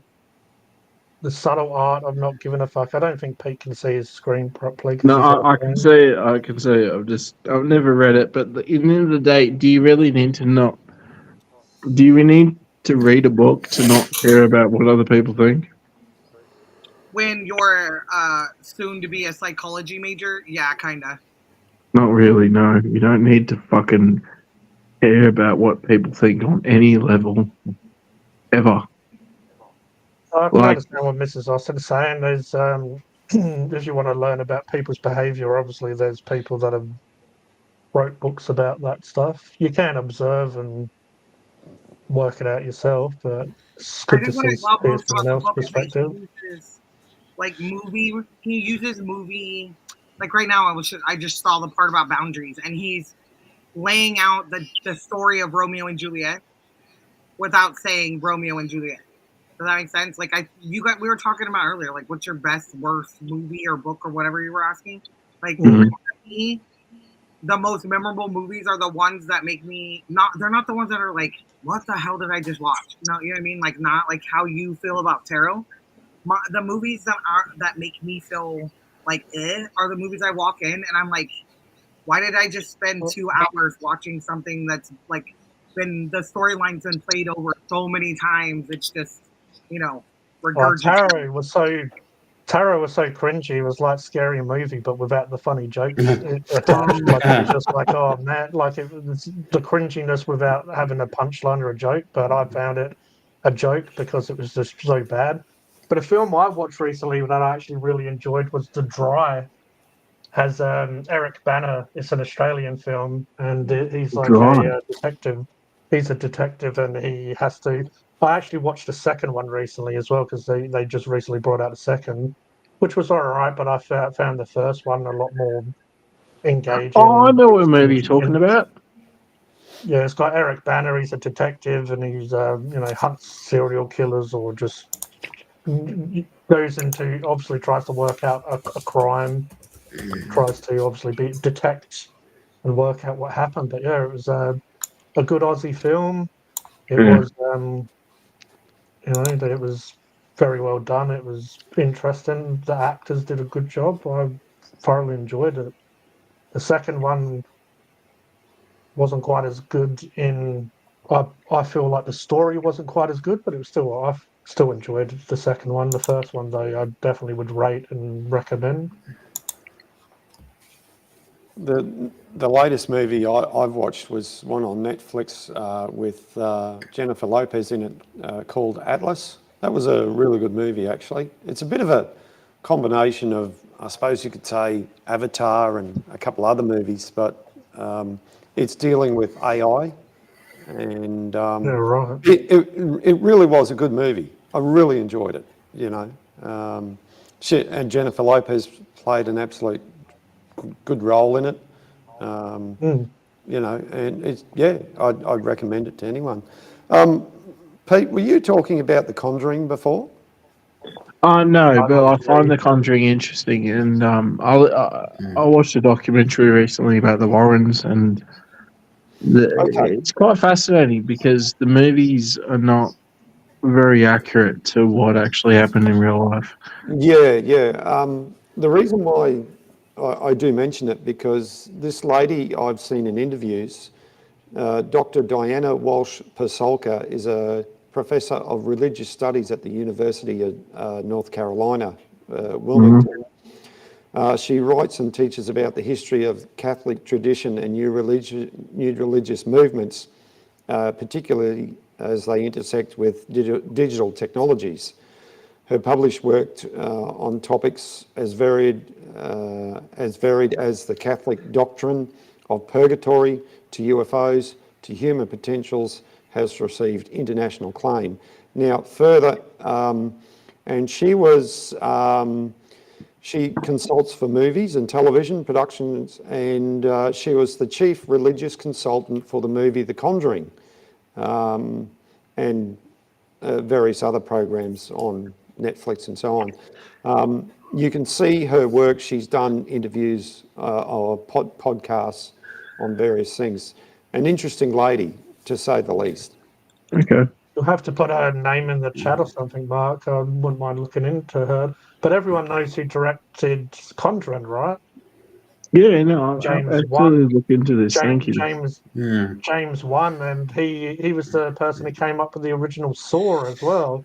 Mhm. And Yeah. he continued the Saw franchise, which kind of went into the ground a little bit after that. But he also did Aquaman and other films. But his Conjuring, and he also was a part of Insidious, which is quite a good series of films as well. I quite enjoyed. Well, you know what blows my mind about that case about Conjuring? The most famous one about the Annabelle, or I think well, Annabelle was behind a lot of things, but it was probably the most famous one. I'm sorry, guys, I don't know how to pinpoint it, but you all know what I mean when I start talking about it. It was the guy that went around the house killing the family with a shotgun or rifle or something. No one in the fucking neighborhood heard the bullets. And apparently he was using a big caliber. Like everyone nearby should have heard that. At least wasn't that woke him around the up in the time that house. wasn't that around the time TVs were invented? People probably The, put it's the main heard it right Conjuring up. movie. I don't know. I can't. That it shows you most people are just distracted by whatever they're doing. You know. I don't know, man. Uh, Fucking hauntings. So what about Roger or Cody? Have you seen any films that you have enjoyed recently that you want to talk about? Recently, but back to the old movies like Freddy Krueger and Jason Voorhees, I tend to enjoy a bit. Oh, Back I in the loved day, and that, Nightmare on Elm Street. I've actually got. and also, Yeah, go on, and Roger. also American Pie movies I tend to enjoy as well. Like Yeah. American Pie, the comedy Or movies that Oh, is. nice. it's a little bit What's that? dusty, but this is Nightmare on Elm Street. Oh, Wow. that's It sick. looks like a pizza box, but it actually has all the DVDs in it. Yeah. Got Oh, all the hell yeah. movies in that one, hey? Yeah, I'm I gonna love have to these. have Ryan Oh, see wow. Four, him dressed up five, as. Wow. 6, Oh, 7, 8 yeah. movies. Oh, yep. How about Freddy I love versus how the Jason marks one? are the You got numbers. that one? It reminds me of Saw. Oh, How Saw I don't used to have it have here. different scratch marks. Freddy vs. Jason's okay. I do love Robert Englund, Yeah, he's good. but as And I don't Kane, mind. what's his name for I don't mind. Jason? I don't mind Friday films, but I feel like the Schumann, the victims are very like cheesy and cringy in Friday, whereas in Oh, yeah. Nightmare on Elm Street, like Nancy and stuff, they were actually had some depth to them, and they were quite interested and well acted. Where in And Friday they're put all some like, humor in it "Oh, too. I'm scared, and I'm so dumb, and I don't know what to do." It's Question: like quite. Would you could I'm trying to word this. I believe that the character of in I believe that because Jason didn't communicate back, the actors had a hard time conveying I did that something to true fear and that everything. With like the fact that Robert Englund was just fucking creepy, you would just instantly like Yeah, that is a good point. involuntarily respond to him because he did it on purpose. Like he was just because off screen he was just so sweet and so nice, like everybody's favorite grandpa, favorite uncle. Like he was just sweet. and he wanted It's to. like trying to It's like trying to he interact wanted with like CGI if there's not really a physical. I know sometimes they have, like Yeah. people in the place, but yeah, it definitely would be hard I to think that bounce it was off. the interaction that they had with each other because But also, they kept Michael Myers away from everyone. They wanted it to be that creepy, eerie, you don't know what's coming. Like he wouldn't really speak around anyone, like because he was in character, But like well, Halloween. I feel like Halloween again.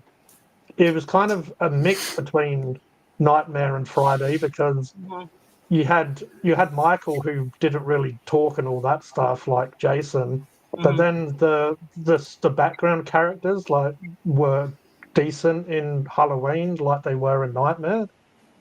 Where I've watched the new Halloweens. I know a lot of people didn't like different aspects of them, but I quite enjoyed them. They did a new trilogy recently with Jamie Lee Curtis back, and they were pretty good. I quite Oh, enjoyed Jay, them. Yeah. you know that have you seen 28 Days Later? Yeah, I have. There's another one coming out soon called 28 Years Later. Yeah, 28 days later is when he saw his family get butchered at the beginning, right? And he jumps out the window and runs off. Ah, that's the sequel. Wow. That's the sequel. Yeah, Oh, that's that's the the sequel. Oh, yeah. I just remember it was the dude from Full Monty that did that. I forget Yeah, his yeah. actual real name, but the dude from Full Monty, I He, mean, he's did become a you pretty big actor now. I mean, he was the main guy in Peaky Blinders, and yeah. he was in Oppenheimer. He's the actor. So like, it's kind That of was cool to see him doing a horror movie.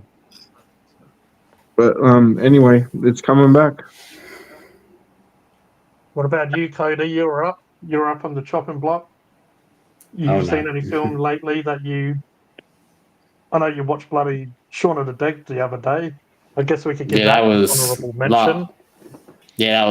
last Friday. It was just my sister and her partner. So just ordered Macca's and just watched that last Friday.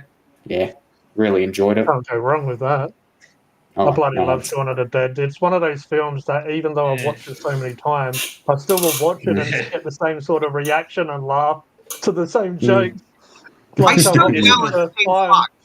I still yell at the same spots from the first time I watched it in the movie Yeah. theater.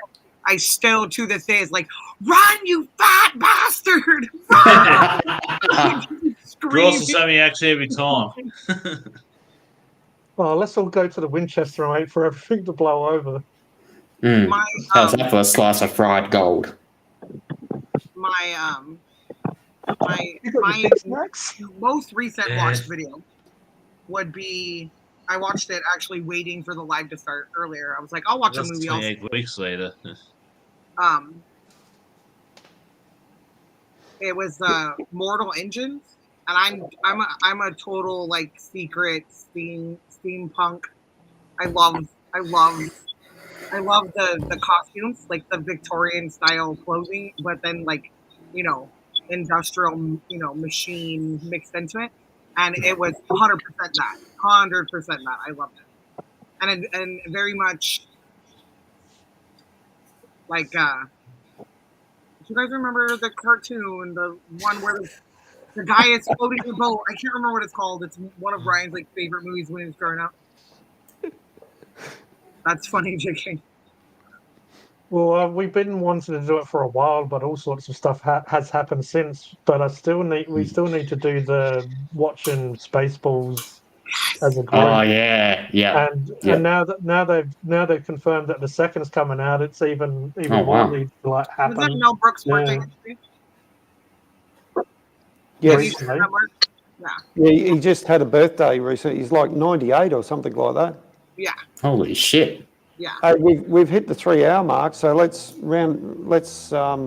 it all down and all go over to TikTok. Yeah, I haven't been on TikTok in a while. Stylesy's happy about that. Director Stylesy's Yeah. apparently given us the okay. When did they announce Spaceballs 2? You haven't heard about it. No. No. I thought you shared it as well. Oh, gee, I might have. New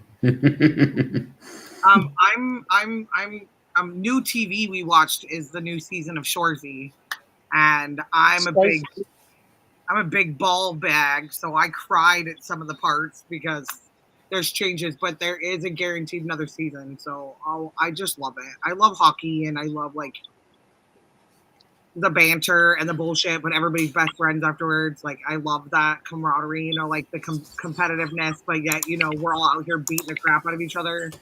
We're all taking licks. The winner is the winner. The irony of that is Spaceballs 2 to search for more money. Mel Brooks might need some more money now. Like he is pretty old these days. He might need a few more.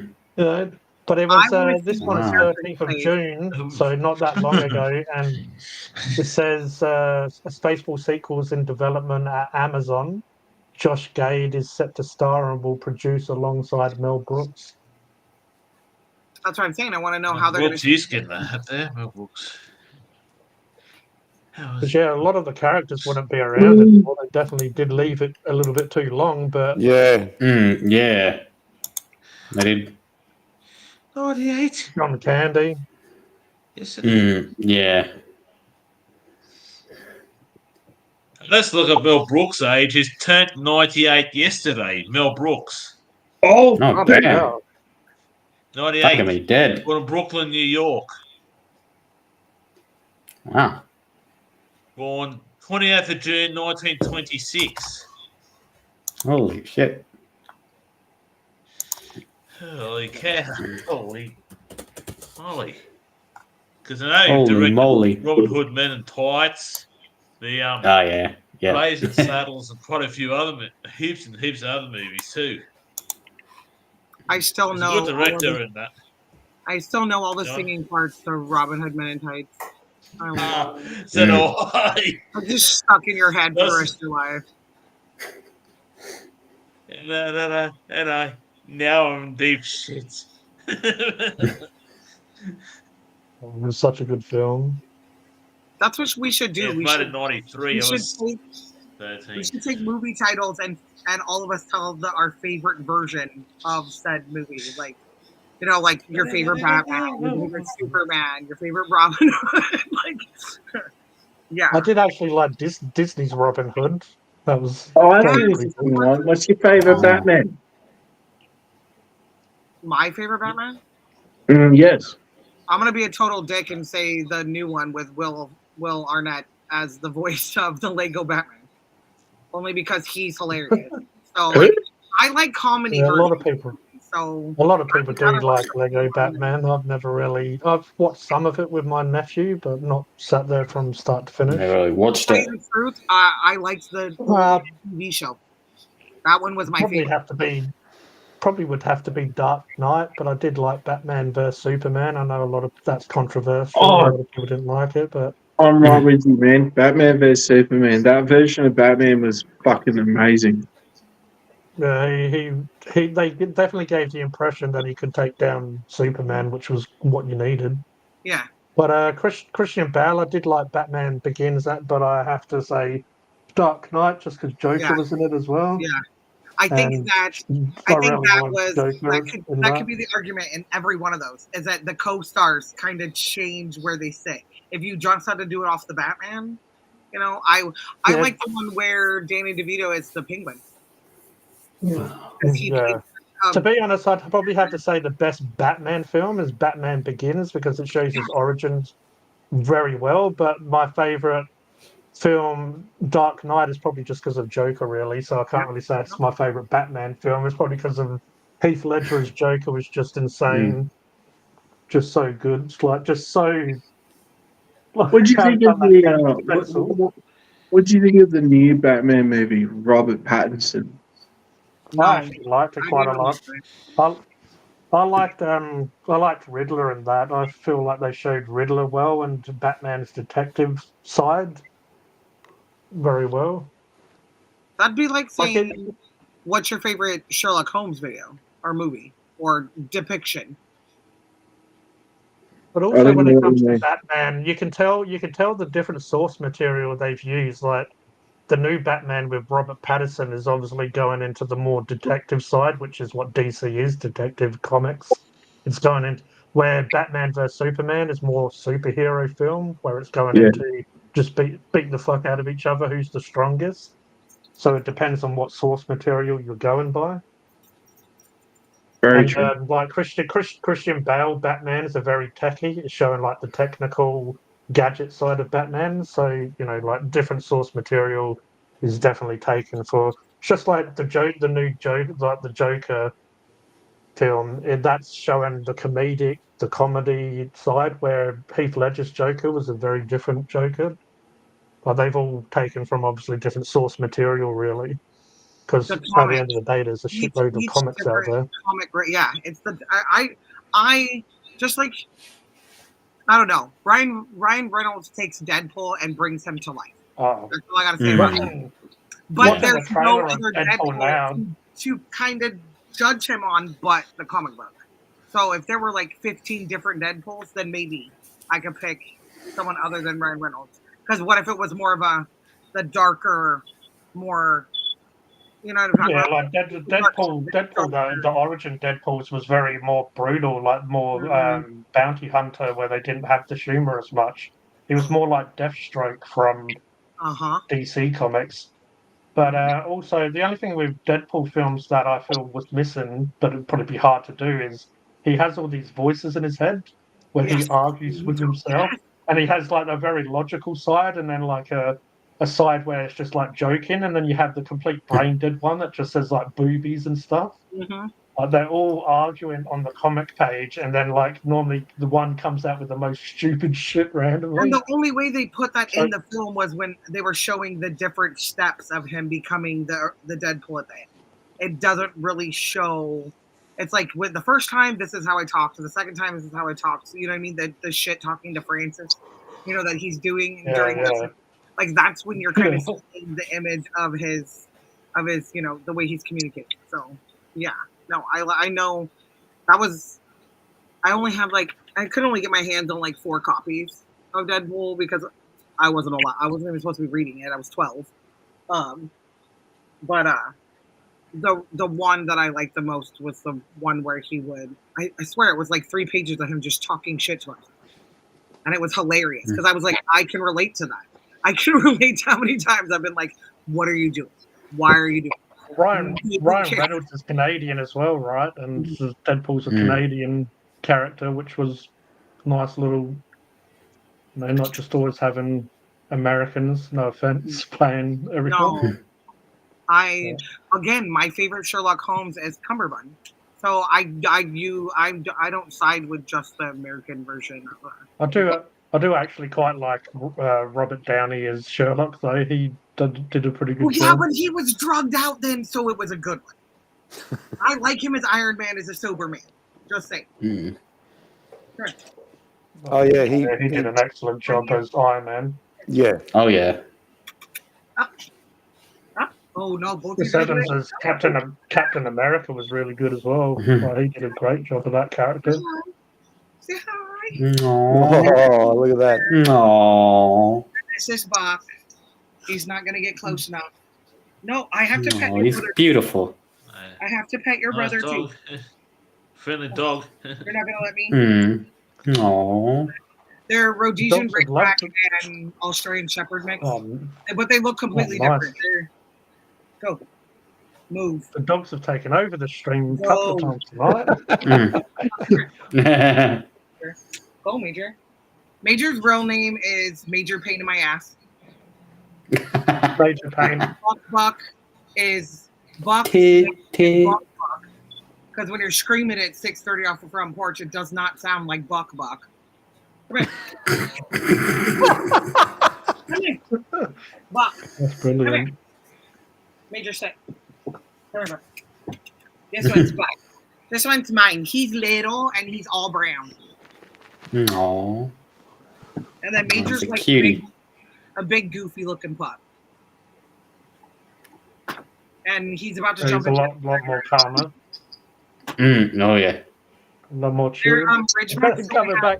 big What's all tails. this? I want to be involved in this as well. Don't forget me. You better quit That's telling me brilliant. down. He already tried to jump into bed with Ryan twice. when Brian was going to bed. They're gonna come bug me again. Yeah, they're not leaving. Oh, nothing like having they're like cats. I don't want to pet them and they take my arm. Oh, what'd you do? What'd you do? I love it when they're that excited that they just stand there smirking. And see him just happy, This one, he's not smiling, willing to lick smirking. it, so I don't know why we're all excited, but I'm loving life. We're all happy for some reason. I don't know why, but just smiling and No. No. They're trying to end the live. Go. I got everybody all. Oh. They're my bougie. They're spoiled, rotten bougie dogs. They nothing wrong with that.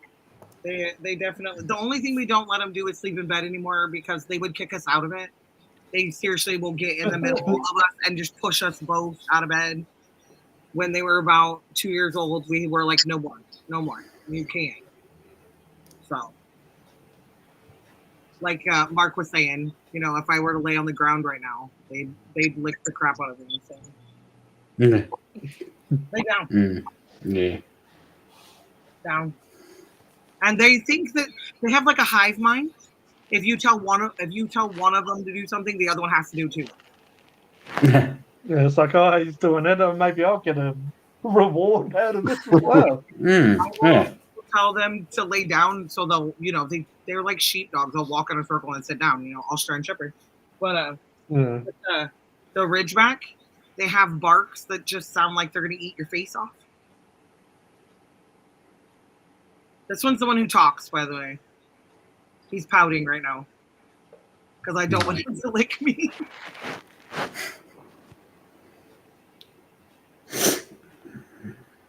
Oh, I think someone's upset. It looks like I've been unsubbed from all of my channels by someone. Oh no! Oh, what? Must be me talking about naked aliens. Oh no! Maybe. How I dare lost they? 4 subscribers in a one live stream myself. So, Yeah. is that too unusual? When you think about it, that like you're saying, Roger, that actually takes a little bit of effort to actually unsubscribe. Especially doing it on Funkin' Hungry, Hypersapien TV, and G the Hypersapien. They've taken a little bit of that's dedication. Yeah. Bloody hell. Idiots. And do you know who it is, or it's just a guess? I probably would love it. I wouldn't know. Even you paid me $1 million, Mark. I wouldn't know. Yeah, maybe it was when we were talking about Sherlock Holmes. Maybe we need him to solve the case. Yeah. Okay. I think it's a part of just being on YouTube. People will come across you, they'll subscribe to you, they'll like, oh yeah, and after a while, they'll just lose interest, or you might say something that they don't agree with, Bugger them. whatever the situation is, and then they'll move on to something else, Must have been because I didn't act like a plonker as much tonight. I called it Return of the Plonker, and here I was having a serious conversation like that. And then when I named the live stream something serious, like people expecting, and then we just act like a bunch of bats, and then it never like goes together properly, but it does, but it doesn't, and that's what it's all about. It's peaked onto Slate. Probably. Oh, that's true. Yeah, Or we might have lost, Pete. like someone could have lost their account, been a troll, lost their account because they spam too much or whatever, and they just happen to be following you, and that'd be the reason why they fell off the way that they did. Yeah. Yeah, no doubt it's some sort of lurker troll or whatever, so that's all good. I don't know if in the background and in case you start snoring or something. Yeah, but like you say, G, if it's across 3 different channels, then that's That's got to be. That's just not coincidence. That's, Yeah. Mm. Yeah. Well, I'm hoping that it's someone who doesn't need to be here, that doesn't need to hear something that we've all talked about. I'm gonna try to be on the look for the silver lining, happy side of things. Like, just hope that it's not someone who needs to hear or needs to know that they're not alone, or they're everyone. We all know the struggle's real. We always make people, well, at least, well, I feel like I could freely say we make people feel welcome. We cover various topics. We even repeat stories like we did tonight because some people haven't heard them, and it's just make people cater to other people, make them feel welcome, share our experiences, and talk about Batman for 10-20 minutes, and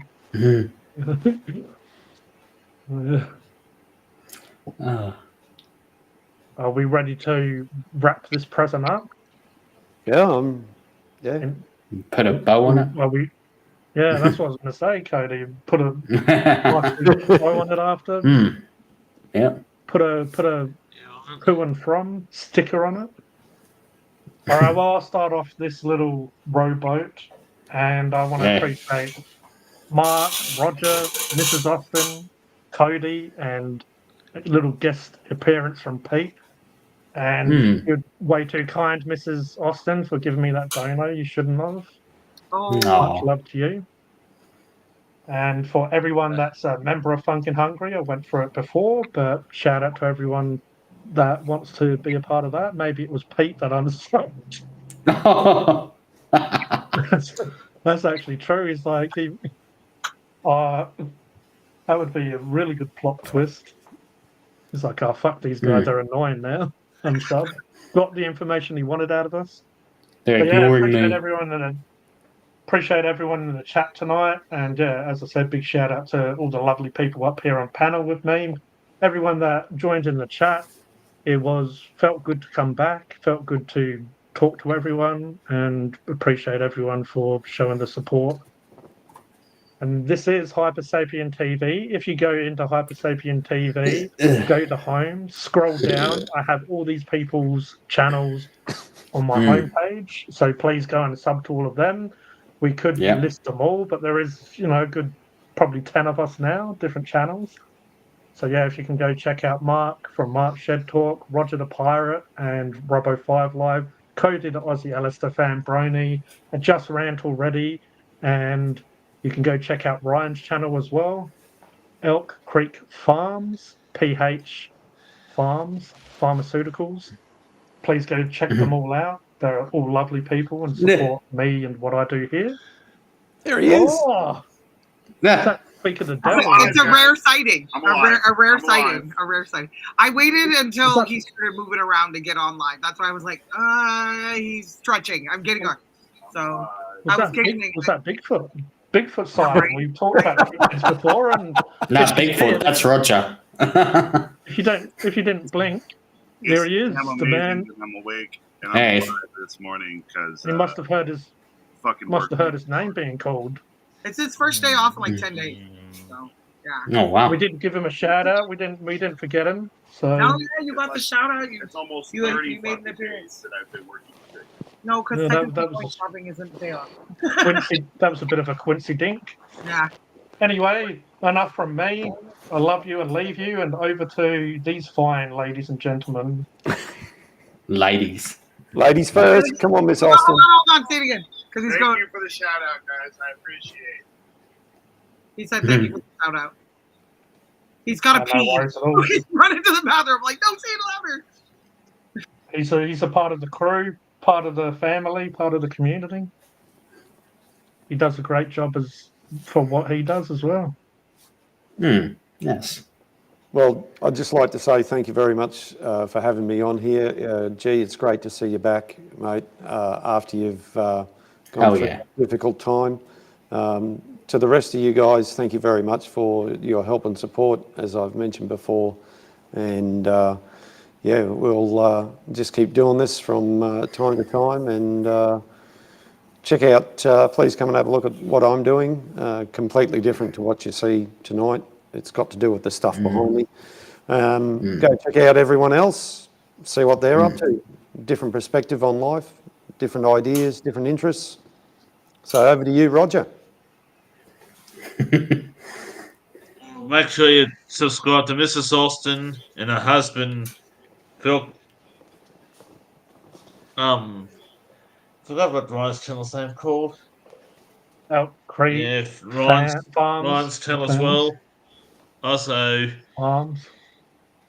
yeah, farms. As I said, yeah, and also the mighty Cody, Mark Fedcork, also G in his channels, and my little half brother Robert Firefly's channel as well. Oh, some other list taller than me. And also go check out Roger the Pirate.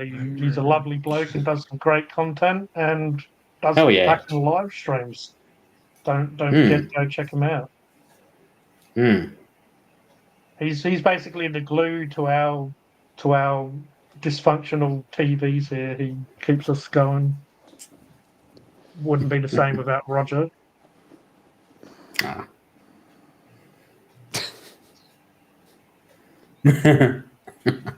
And now you're up on the chopping block again, there, Cody. Oh, Let no. everyone know let everyone know where to find you and when you go live. Monday, right? Well, we'll actually be going live tomorrow night, not on this channel that I'm on, but on Cody the Aussie Brave. Is on the 1st of July every year in the NT is Territory Day, so you light fireworks from between 6 p.m. and 11 p.m. 1st of July every year in the NT. So I'll go live on tomorrow night instead of Monday, and back to normal the following week. Sounds awesome. Great. So Sounds we'll see you in the NT. That's Yep. it. All right. Sure. Cheers, Stylesy. And we'll catch up with you next time. Yep. Go check out Cody's channel tomorrow. Yep. All right. Take care, everyone. We shall see you soon. Good night, Australia. Bye.